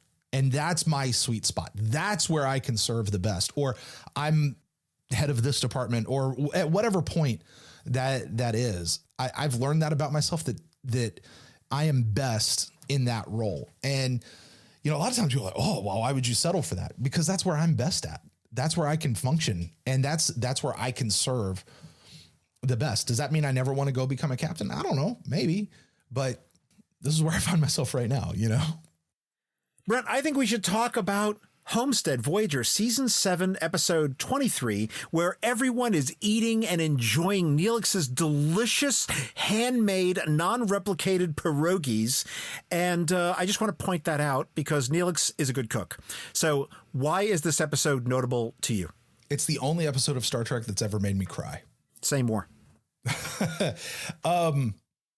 You asked me in the questionnaire and you read it earlier, and I'm sure people, if you continued to listen to this after hearing that my favorite character is Neelix, then congratulations, because I know Neelix is quite ill thought of among the fandom. John, let's play this game. Sure. Pretend you're going to be in Star Trek. Okay. You're serving in Starfleet, whatever. Where are you on the ship? What are you doing? I'm literally the guy in the wardroom serving the dinner. Like in Enterprise, like the guy serving the food, that's Okay. me. Like All Crewman Daniels, before he turned out that he was a whole time traveling guy. I would be Daniels, but not the Okay. time traveling one. I would be literally the guy like serving the food. Yeah. That's who I'd be. Okay. I wouldn't be any of them because I wouldn't be in Starfleet. Like I've thought it out. I don't think I would really be in Starfleet. However, I would really want to be in Starfleet. And I've Neelix is a character that I so identify with as a person. He's a character who has always had to advocate for himself. He's a character who's always had to kind of find a reason for himself. He's always had to justify his existence and his presence. He's doing whatever it takes to get by because that's all he knows how to do. We first meet him and he's a junker, right? He's a scrapper, and he's going to use the Voyager to get the crew to get this girl that he's in love back. Whatever problems with that relationship exist out there, whatever, we can wink, wink, nudge, nudge at that. But regardless, and he gets to Voyager, and what happens at the very end of that episode? They come into Janeway and it's like, hey, we'd like to stay. No, we don't really have, this isn't one of those kind of cruise ships. We don't have a space. Oh, no. I'm going to be here and we're going to be a part of the crew and we're going to find places you're going to need me. And the first thing that I see that you're going to need is me. And he's having to justify his reasons to be there. He goes in to become a cook. Why? Because they need a cook and he needs a reason to be there. And whether he's a good cook or bad cook or awful cook, there's a lot of stuff where they're talking about like, oh, this food's not the greatest. Ugh. And it doesn't look great. Although I'll admit, or I'll point out, people kept eating it. They never fired him from the job after 7 years. Like, I will also point out that we've been Neelix defenders on the show for a long time. So Yeah. I put the Kes stuff to one side. Like that was bad. But once that situation calmed down a little bit and he stopped being a jealous psychopath about Kes, Neelix was tremendous. And the one thing I would always say as someone who works in corporate America was, you know what? You get a Neelix on your team. This is a guy who shows up, is happy, who does literally everything they ask him to do with a smile. yeah. That's amazing. How many people do I know in my corporate life and in all the work that I've done all across corporate America? Like, okay, we're now doing Project Blue instead of Project Green. And they're like, flip the table over. Neelix is like, yes, sir, sir, 3 bags full. I need to go down to the planet and collect specimens. Okay, Captain. Neelix, I need you to go get in the shuttle and go on this mission and try to get these people to give us the thing. Okay, Captain. Let's and do off it. he goes. Let's go. Yeah. Amazing. Love that. Yeah. Love that. Want more of that. And Absolutely. I am defending of Neelix, and just as a little aside, by the way, we love Neelix so much that I did a bonus content thing when I was part of a network where I cooked an entire meal out of the Neelix cookbook. And There's that a Neelix video, cookbook.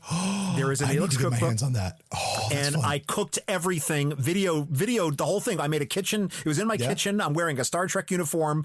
My son was the cameraman, and I cooked all of these foods, the Jabalian eggs, I think it was. There's a cake I made. There's these omelets that we did. It was all out of the Neelix cookbook, and I cooked it all and ate it. And that was part of the bonus content for one of the things on the network. So that video is out there if people can find it. So we are big fans of Neelix here. So sorry, I didn't mean to take that over. We're here to talk about you. But to that point, so he's a cook, right? And like I say, they didn't fire him after 7 years, right? He wants to go become a part of Starfleet. He's trying to get into security, no matter how much Tuvok tells him no. He's trying to get Tuvok to smile for most of the run of the show. And he's just, they keep running up against each other. And, you know, listen, Neelix and Tuvok as a buddy episode is, in my opinion, better than an Odo Quark. And Odo Quark is phenomenal. But yeah, they got a whole Laurel and Hardy thing going on, or an Abbott and Costello thing. They're so good. They're so good. Yep. Even to the point that you talk about him becoming a psychopath over Kess. Like, I kind of get that. Like, here's this girl. They're supposed to be together. They're supposed to be in love. They're supposed to whatever. And all he can do is he senses that he's losing her. He feels he's losing, and he's doing whatever he can to hold on, or to okay, we're actually okay. Maybe we're okay, maybe not, because she hasn't said anything to him. She's not said, hey, we've got some issues, or hey, I'm thinking about doing something different. Like, he's trying to be a good boyfriend to her. And when she breaks up, you know what? He lets her go. He doesn't do the creepy, I'm going to always love you and whatever thing. Like, he lets her go. That's fine. There's a whole episode dedicated to the man who they've reached the further of the distance of his knowledge, and he feels useless on the ship. And so, you know, what's he going to do to, again, maintain and justify his presence, right? This is Neelix the entire time. We get to Homestead. This is the episode ultimately where he leaves the ship. And what do we see? The first thing, B'Elanna sitting there taking pierogies off his tray going, these are really good. Turns out he's a good cook. Dexa actually says the line. She says, you're a good cook. Yeah, exactly. In the episode.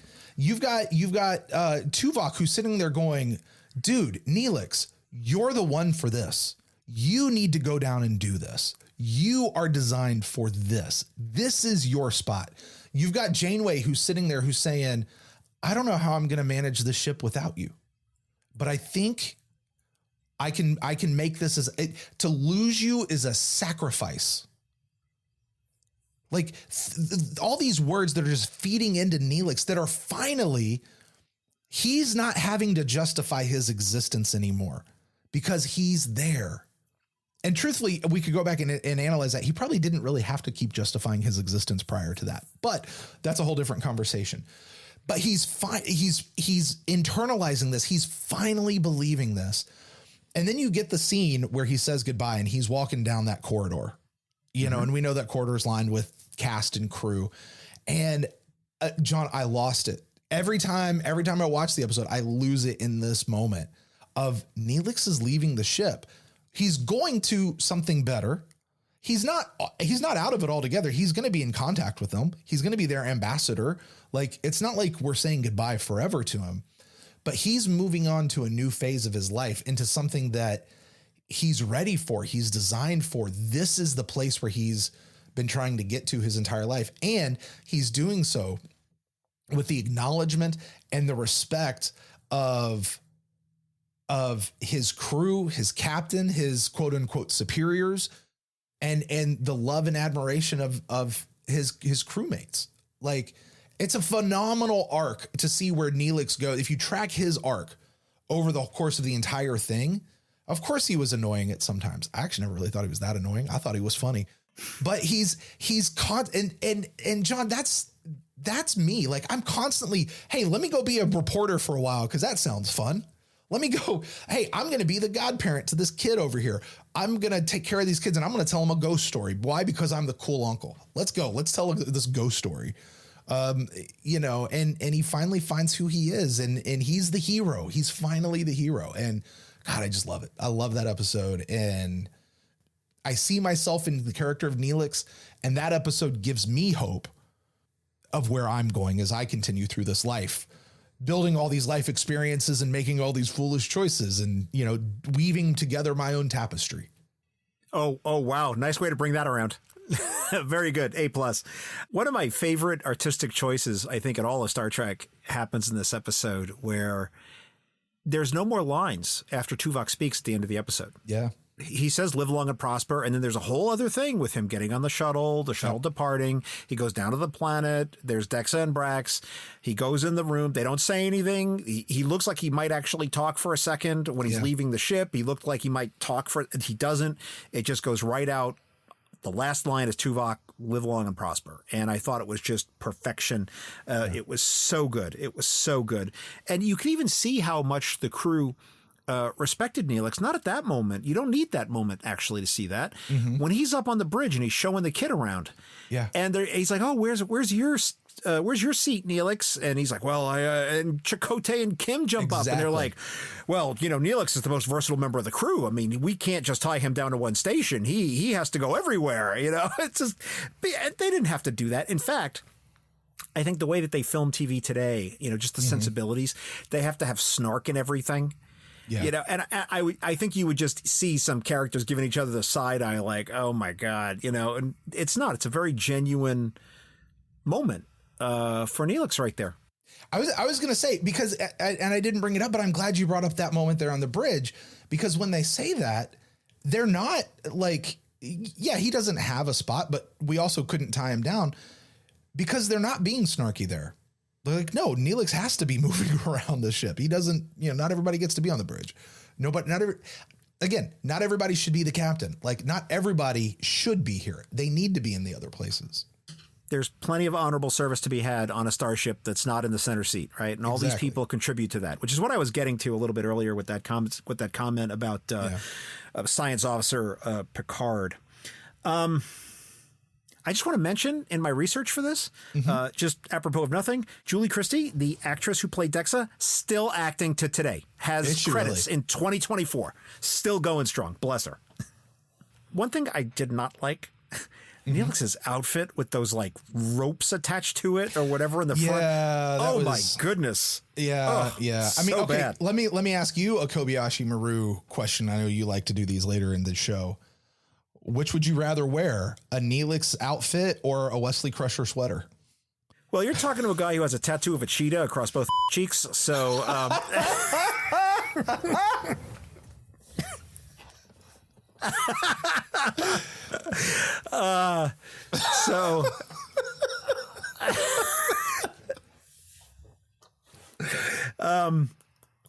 I would wear either. I would wear either one of those. I have no shame, Brent. All right, fair enough.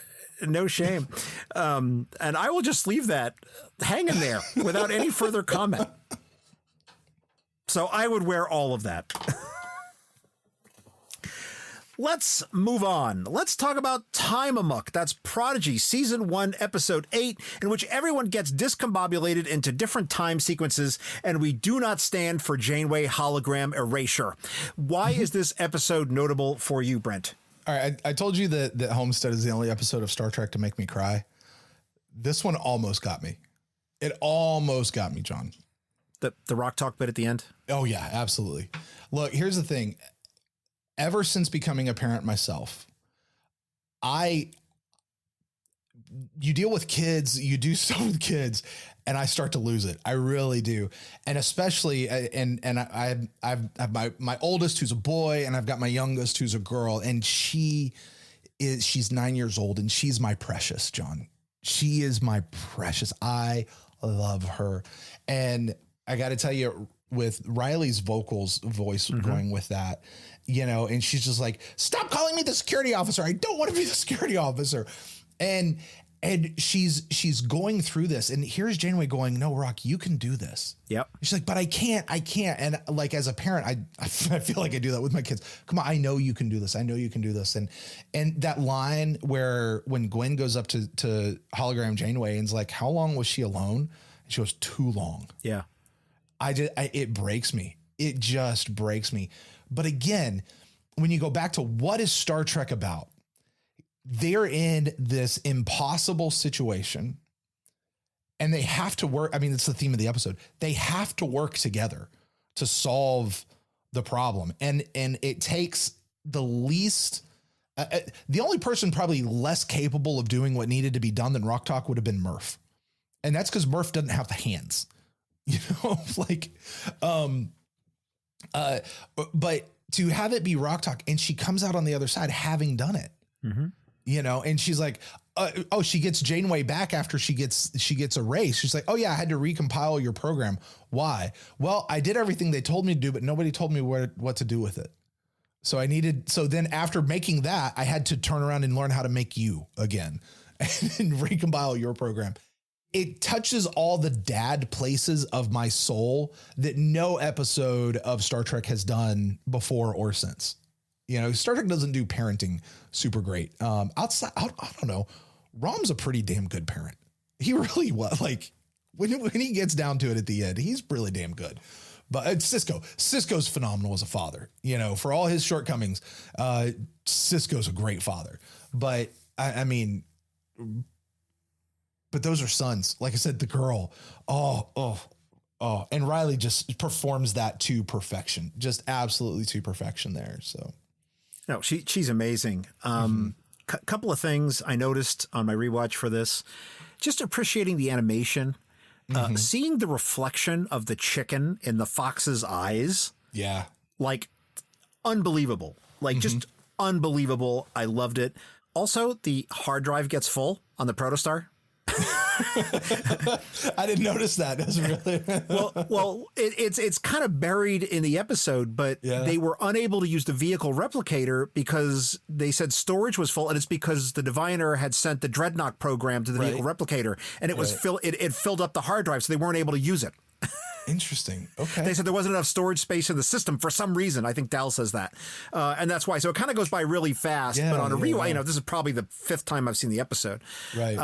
But I did catch that this time, and I thought that was really amusing. But yeah, you're right. These are just like small moments that kind of help ameliorate the pain. And the episode that does it for me as a parent is The Offspring from TNG. I remembered I used to watch that episode all the time and it was fine. And then you become a parent. Now I can't watch it anymore. It wrecks me, every time, thank you for my life. It's like, I can't, I cannot. It's just, eject, right? Hit the eject on the pod, Captain, it's just, I can't go on.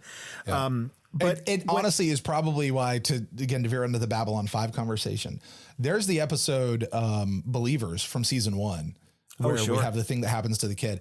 But the one you'll know it better than I do, John, season 3, season 4, where the group contain themselves in and they all get sick and they all die. And you have the little kid though, that Confessions and Lamentations. That's it right there. And you got Lanier and just the little girl. It's the kid. Are you kidding me? It's the kid. Like, forget everybody else. They can all die, but it's the kid. That's that's an example of an episode that, like, when people talk about, Babylon 5 is a Star Trek rebuff, I think, man, they would never have done that episode. No. They would never have done an episode like that. No. I think we talked about that. Like, okay, Star Trek would have done this episode, except at the end, they would have saved everybody. And they would have sent it to the hat. They never would have gone to that place ever. Let's talk about The First Duty, TNG Season 5, Episode 19, where we meet Locarno and Cito Jaxa, who also has a little bit of a renaissance of late in Lower Decks. Why is this episode notable for you? Again, kind of a little bit back to Balance of Terror. When you look at what is Star Trek really about, when you sit down and you go, or to your earlier question, if you're going to have somebody sit down and watch an episode of Star Trek, which one are you going to? This is one to me that's high on the list. This is one when it all comes down to Picard's speech there at the end of the first duty of any Starfleet officer is to the truth.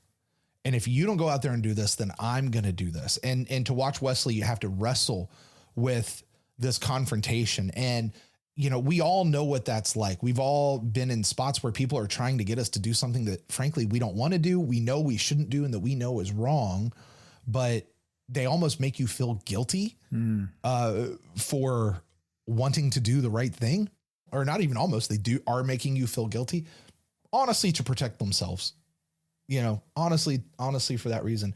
But to sit back and go, no, we've got to do this for the truth, because this is why we're here. We're not going to cover it up. We're going to own our mistakes. We're going to admit to what we have done. We're going to be able to move on. And that is a core value that has landed for me of, listen, if I mess up, if I really mess up, I've got to own it. It's on me. Hey, that was my mistake. And you know something I've found in life, John? Tell me. In my other life, I'm also a sound guy. Like I do major productions and in big venues and theaters, and I do a lot of church work. You get a lot of churches that are trying to do stuff. Here's what I found. If somebody steps on stage and a microphone's not on, a microphone's muted, or feedback happens, that's like one of the worst things that could ever possibly happen. Mm-hmm. If something goes wrong, there's always the director, the producer, the whatever, who's standing really close to you. If I sit there and go, oh, I don't know what's going on. Oh, this wasn't my fault. And I try to give all these reasons why I'm innocent in this. And I didn't have, that director does not, that like they're sitting there for the rest of the time going, oh my God, is this going to happen again? Is this whatever? Is it? Whereas if I can just go, nope, that was me. I got it. Nope, that was me. They then can rest that. Yeah. Even though I just fucked up, they can then rest in the fact that I'm actually still in control. We all make mistakes at some point, but I can still be in control. And I found that, expand that to other things. When I can just admit my mistakes in my marriage with my wife, mm-hmm. when I mess up and she goes, did you do this? And I go, you know what? Yes, I did. And I'm sorry for that. Will you forgive me? Or, you know what? Hey, I just popped off at my kids were running around screaming like chicken with their head cut off. And they just broke my favorite Star Trek film. Oh, John. Oh, the day they came up here and they broke my DS9 model and all the little pylons broke off because they were touching stuff. Oh, I was hot. That really happened. Oh, yes, really happened. Okay. Oh, I was hot. You know, and but to be able to go to my kid and be like, son, I was way out of line and I'm sorry. And that was wrong of me. And I need to ask your forgiveness. For my son to see his dad doing something like that, like, what does that mean to him? Not that I'm intentionally doing stuff like that, but I'm going to take the opportunity. But to be able to own your mistakes and own your big screw ups because that's your first duty is to the truth. It helps everything go so much better. And again, it's another one of those life philosophy. It's another one of those episodes that has just become a life philosophy for me of own it. Just own it. If you mess up, no matter how bad it is, own it. And then you can move on. But until you own it, you can't move on. One of the things that takes me out of this episode every time I see it, and this is because of my own particular insanity, is in Wesley Crusher's room at the Academy, there is a Franklin Mint USS Enterprise, which was commercially available at the time went on, and it's sitting on the stand backwards. And it makes me lose my mind every time I see it. John, you're talking to the guy that for a year and a half had a model of a Babylon 5 Star Fury upside down right behind me over my shoulder. So, oh my God. So let me tell you, I don't know if I'll put this in the episode, but yeah, I've said I'm not a big Star Trek collector. I have, or a collector of anything really. I don't have a lot of stuff like that. I'm just not into buying, all the action figures and all the comics or whatever. Mm-hmm. One of the very few things I've always had from Star Trek was I had the Franklin Mint Enterprise, the Klingon D7, and the Romulan Bird of Prey. And I had them when they originally came out. I bought them, and I did not have a lot of money at that time in my life. I was very poor. I was I think I was in the Navy at the time, and I was on my E3 salary, which is not a lot, right? And or whatever. I remembered being in the Navy, but I bought them, and I really treasured them. Now, I am not a person that has a lot of, even the stuff I have, I don't put out a lot. Mm-hmm. The Star Trek stuff that I do have is locked in Tupperware tubs in the garage. Yeah. Those 3 Franklin Mint miniatures, the Enterprise, the D7, the Romulan Bird of Prey, are on my dresser in the bedroom. Yeah. So every day when I'm getting dressed, that's what I'm looking at, right in front of the dresser. My darling wife was putting laundry away not too long ago, and she left too many drawers open, and the whole dresser fell over, and that was the end of all 3 of those things. And of course, I was home. I was downstairs, and I heard the crash. And of course, I run upstairs, making sure she was okay. She was totally fine. She wasn't in front of it when it fell over. Yeah. And I'm looking at these pewter miniatures, which basically were mangled beyond all recognition. And did I get mad? I was like, no, I was mad. Did I scream and shout? I just said, oh, my ships are broken. Well, I'll clean this up right now. Yeah. And, let's get the dresser back up. And, I mean, obviously, are you okay? And all that. This is after all that. But I was like, let's put the clothes away and let me help you with the rest of the laundry. And I guess I'll go get rid of these ships, and I went and I threw them out, and she was like beside herself. Right. Yeah. And I was like, all right. So she's like, can I get more? I was like, I honestly don't know. They are on eBay. Yeah. And she tried, she gave it her best effort, but she tried, and she would send me like links, and I'm like, that is not the same ship. That is a Romulan Dederidex cruiser, or whatever. Right. I was like, I'm just going to go out and get them. So I noticed that a lot of the D7s on eBay were warped on the boom where the neck is, right? Mm-hmm. And so I'd like, oh, no, it has to be straight. It has to be straight. I don't want anything with any warping in it. I don't want that. Yeah. And this is just like, as we record this a couple months ago, we got one of the D7s that we'd ordered. I opened it up and I see that it has like a little bend. I open it up, I take out the D7 and I'm like, oh, it's not quite straight. And I put my finger on it and the boom pops off. Oh no. I literally had it in my hand for 15 seconds, not even 15 seconds. It might've been 8 seconds. And I lost my ever loving mind, and I was like, I threw it all right back in the box, brought it right out to the outside garbage. Doesn't even rate the inside garbage, Brent. It was the outside garbage. I brought it to the outside garbage, threw it in there. And I was like, flip the table over, I'm done with this. I was so mad. And not at anybody else. That was me. That was all me, And I finally, just last week, got another D7, which I took out with like wearing white cotton gloves and like tweezers. And, I didn't even want to touch it. God. And when I saw this episode, I saw that thing on the table and it was on the stand backwards. And I was like, how dare you, Wesley Crusher? Why is it backwards in the stand? Oh, God. I thank you for making me relive all that. But that is a true story. Absolutely true story. Why was that guy in the flower bed? And what was he doing down there in that episode that Boothby had to yell at him?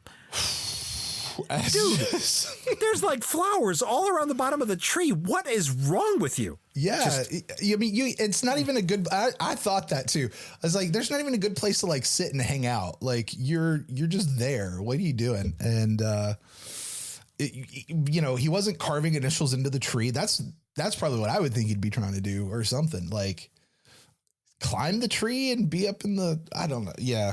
I don't know what that dude was doing there. It just made absolutely no sense. I mean, no sane person with a lick of common sense would be sitting right there in the flowers at the bottom of the tree. I didn't get it, but that's just me. That's just me. So, Brent, let's talk about another episode. Let's talk about Far Beyond the Stars, Deep Space Nine, Season 6, Episode 13. This, of course, is the one that was made to show us what all the actors look like without wearing their makeup, and turned out to be one of the most amazing Deep Space Nine episodes, and in particular is my favorite, and I think it is far better than The Visitor. Come at me, bro. So tell me, Brent, what about this episode is significant to you? At the risk of my own self-aggrandizement and sounding like I'm just pimping my own show, the episode that I did on Far Beyond the Stars for Beam Me Up, a Star Trek podcast, I think is the most important podcast episode I have ever created. Wow. Okay. Tell me. That episode was one. It's the only main episode where we ever had a third person on. We had a third guest. And the person we brought in was a friend of mine. She's an African-American lady, Jessica Eaton. I think we recorded this in the wake of the George Floyd situation. Okay. So 2020, summer 2020, somewhere around there. Yeah. Something had been going on where things were very, very amped up. And this happened to be the episode that we came up on. And of course, this whole episode is dealing with that that deal. And Jessica has had, I'm not really sure what the status of it, a huge following on TikTok talking about racism and social justice. And so we brought her in to say, hey, give us your perspective as a podcaster. One of the things that I kind of made it a rule, and I still maintain this with Jeff today on Babylon 5, is if the show addresses or talks about a topic that I have no stake in, I just can't talk about it. I can't comment on it because I have no real form of reference other than, yep, this is what the show is doing or saying. But I don't feel like I have a right to really talk about that. So when something's talking about gay issues or trans issues, or in this particular case, racism issues specifically of that time period, neither Matt or I were like, I don't feel comfortable having this conversation. So we were able to bring Jessica in, and she's never watched Star Trek. This was the very first episode of Star Trek she's ever watched, period. And maybe still the only episode she's ever watched. I hope she would watch more. But so did you have to do some scene setting with her and explain a little bit about the show? Her watch the episode. It was cold. Nope. I said just watch the episode. You don't just cold. Okay. Just it's a space show. It'll tell you what you need to know, but really the meat of it is what happens with Benny Russell, not necessarily Captain Sisko. And she just came in and she was phenomenal, absolutely phenomenal. And where she brought that episode, and I just remember Matt and I getting to the end of it and just going, this is an episode everybody needs to hear. Like, this is an episode we all need to hear. This, I mean, the fact that for that episode, they had, not only did they have Avery Brooks starring in it, they had Avery Brooks directing it because he was the guy to do it. He was the best man for the job in that spot. Kind of the same reason we brought Jessica in. Like, we needed somebody else to come talk about this episode. And I love that Star Trek does stuff like this, where they take an issue and just put it, it's what we'll call a mirror to society. It just shows us who we are, how we have been, and it gives us the idea that we can be better in the future. We don't have to be this way. Sometimes the mirror to society is actually good. It's not a bad thing. Most often it's not. Most often it's hey, here's where we're messing up as a race, as a humanity. Let's be better than this. We can do it better. And this was one that really just sticks out. And narratively within the whole thing, like, I believe, and you can correct me if I'm wrong, this was not meant to be a part of the bigger story. This was just supposed to be a one-off episode. Of course, it winds up getting wrapped back in and becomes this whole thing with the Paul Wraiths that they've been doing for a while now and trying to mess with Sisko's mind. I love that they brought it back in for that, but still just, gosh, this episode, it's so good. It's so good. And I can't watch it now without knowing that not only is it an important episode for me as a podcaster, it was an important episode to the cast and the crew. And it's an important episode of Star Trek as a whole. And we all should be watching it. It is an episode that gives me the mantra that I say, society needs Star Trek on TV. We are better as a society when Star Trek is here than when it is off, like we experienced during that, 17-year gap or whatever it was without Star Trek. Right. And I dare say a lot of our problems today are because we didn't have Star Trek for a decade and a half. I don't know how true that is, but it might be. It kind of feels that way to me. We're still trying to fix it. So, Brent, we've been talking for a considerable amount of time on this podcast. I don't know what the final running time is going to be, but it's going to be pretty long, which is fairly standard for my show anyway. We've talked about the fact that you got into Star Trek as a younger person. You started watching it overseas. You decided to get involved in podcasting, doing a Star Trek show. You've devoted considerable amounts of effort to Star Trek in your life. Please tell me why Star Trek matters to you. Star Trek has helped shape me to be the person that I am today. And we've explored some of that over the course of our conversation, where this episode has given me a piece of my life philosophy, how Star Trek has impacted my faith and has really helped define it and shape it and point it to how I put my faith into action and in how I deal with other people. Even to the point that I just said a few minutes ago of the world is better when Star Trek is on TV. You know, life is better when Star Trek is here. Star Trek teaches us and tells us how to be better, gives us hope that we can actually get there, even though we're not there yet, can show us exactly where we are now without showing us ourselves. You know, like that's the beauty of it. And Star Trek doesn't just own it. Like this is sci-fi in general, but I think Star Trek probably does it better than just about anybody out there. Is they can take something, put it in an alien context and go, hey, what about this? And we all go, ew, that's gross. And with very little thought, you can be like, but we do that exact same thing. That's us. And it can literally, Star Trek has the power to change lives. And I know that because it has changed my life. I mentioned earlier, as a kid and as a teenager, I was that stereotypical jock. There are things I did as a teenager that I regret. Places where I've bullied people because I thought it was funny, because I thought it'd make me cool with other people. There are places. I mean, I was so insecure myself as a kid to where finding Star Trek in a place where I'm literally completely on my own. I have zero support system because I'm overseas. Right. The only thing I have is people who I've kind of tried to bring around me. And all of a sudden the show comes on and I'm drawn in. There's a character that I find to be me. Like I just identify with this one character so much. Plus it's a captivating story of, are they going to get home? How's this going to work? And you know that it's got to spread out over 7 seasons. That's fine. But to have that kind of stuff help me as a young adult turn into the adult that I am today, to be able to embrace this side of me. Here's the thing. I know we talk about being nerds and geeks and how geek is chic. And, you know, this is the cool way to be now. I'm just me. This is just who I am, you know? And a big part of who I am is being a Star Trek fan. And a big part of who I am has been shaped because of being a Star Trek fan. And it's one of the reasons why I'm so eager to get to a convention or get to the cruise so that I can be around other people who have also had this experience. It's why I wanted to do the podcast, so that I could see, can we bring somebody else into this thing and have them become a part of this, because we just want to share it. And like I say, Star Trek it's very much just made me who I am today. It's been a huge part of my journey. It's a huge part of what has become the tapestry that is Brent Allen. If I can go back to that one again. Well, Brent, I've enjoyed our conversation. I hope you have as well.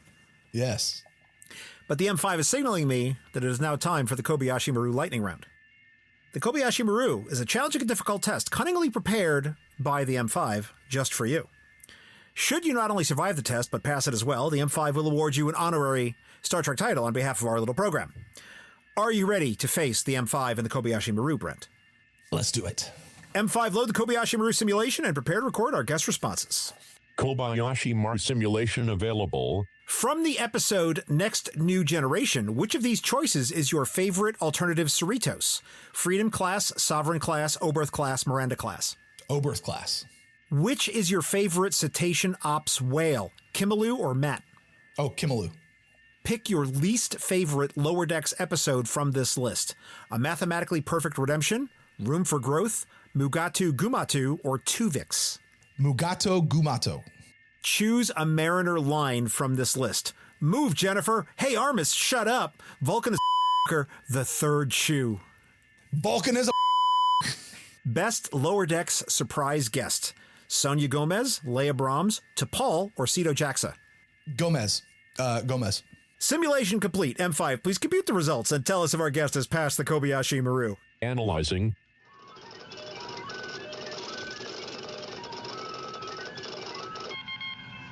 Brett, I am pleased to tell you that the M5 has calculated that you have passed the Kobayashi Maru simulation. Congratulations.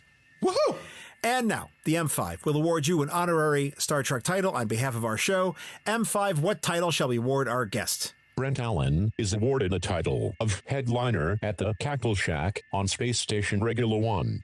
Yes, headliner. That's what I'm going for, baby. Let's go. No junior grades in sight. Headliner, let's take it. At the Cackle Shack. So, Brent, please tell people how they can get in touch with you, where they can find all of your things, where they can take you to task for all of your great or terrible, depending on how they feel, Star Trek and or Babylon 5 takes, and follow all your podcasts. Yeah, if you want to get a hold of me personally, you can find me at Brent Allen Live. That's Allen. Brent Allen Live across all the social medias. You can find my Star Trek podcast at Beam Me Up on the former thing known as Twitter, or just search for it, Beam Me Up, a Star Trek podcast. Or if you really want to get our most current stuff we got going on right now, it's Babylon 5 for the first time, not a Star Trek podcast. You can find that on YouTube, which I highly recommend because that's where the real fun happens, but also on any podcasting platform that's out there. You guys can check us out there, or all the socials. We're right there too. Babylon 5 first. And we will have links up to all of that on the show notes page up at trekprofiles.com. Brent, thank you so much for being part of the show. John, thank you so much for having me. This is true. I know I said it at the beginning, and I'm not just buttering you up because it's done now.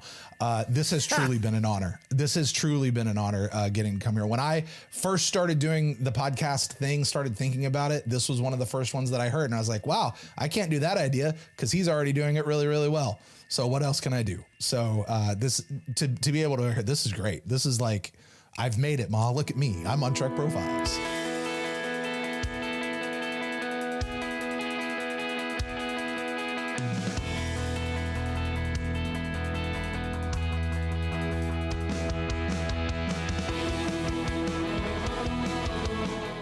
Here ends this installment of the Trek Profiles podcast. And before we offer a Trek quote to close this episode, I'd like to remind you that you may send us your gleeful notes of joy, your venom-filled screeds of complaints, or video tours of your Star Trek art collection to feedback at trekprofiles.com, or on Facebook or Twitter or Blue Sky, all the same handle, Trek Profiles. Anything you send us may be used in the show, or it might be laid in the path of the godsend. This time, I leave you with a quote from Captain Janeway, who said in the episode Homestead to the departing Neelix, "Goodbye and good luck, Ambassador." Close quote. Thanks for listening, and live long and prosper.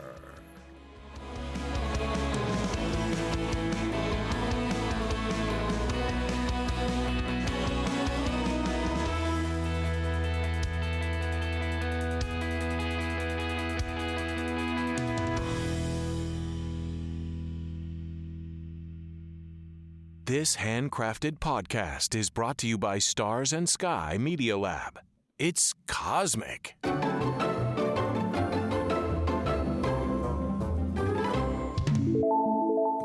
Yeah, then we start second time. And I'm so excited for the second time because I've never done a show like that. I've never heard of a second watch show. Yes. But this show's going to lend itself to that so beautifully because now we know where it goes. Now we know where the end is. And like this one is specifically us. Oh, we missed that. Oh, that's how that connects. Oh, like we're just going to fanboy. Like where we had to play. Sometimes we had to do the heel turn and we had to be even be like, man, this show sucks.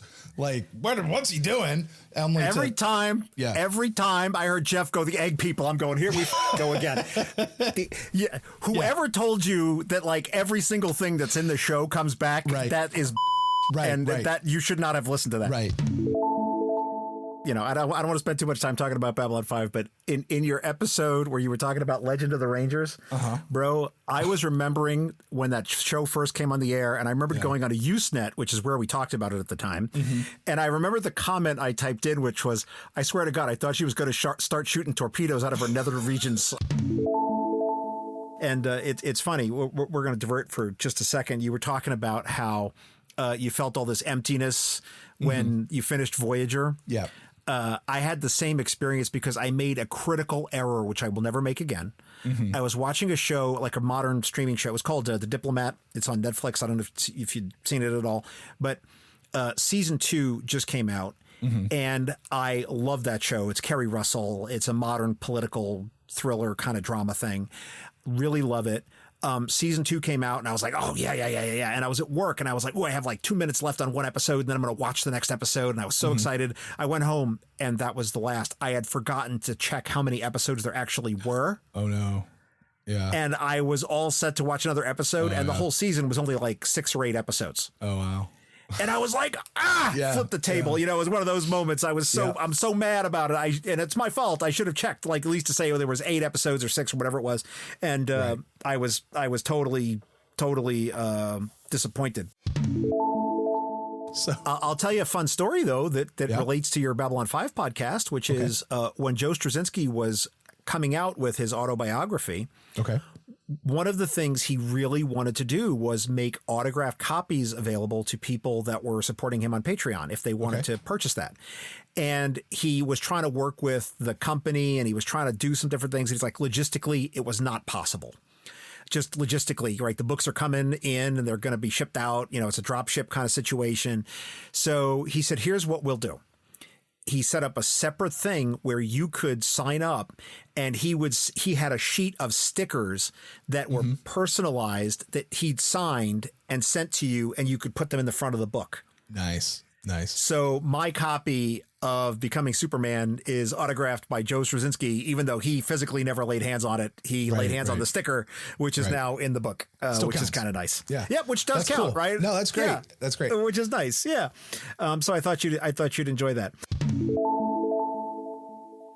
I got it. I had to smile when you're talking about the power rates because I have a very special memory associated with that, which is I go on the Star Trek cruise every year, and I'm going again this year. And a couple of years ago, you know, every night is a costume party on the ship. Okay. Every night. I know that. I'm sorry. I know that because I follow you on Twitter, and you always post your costumes. Yeah, I post a lot of stuff. Yeah. I post insane amounts actually at the convention and at the cruise. So one year they said they were doing the Bajoran Gratitude Festival. That was the theme for the night. So my little group of Star Trek nerds, we all get together and we're like, well, what's going to be our theme? Because we don't necessarily have to do their theme. Right. So we had the idea that we're going to be power wraith worshippers and we are going to desecrate the out of this whole thing. That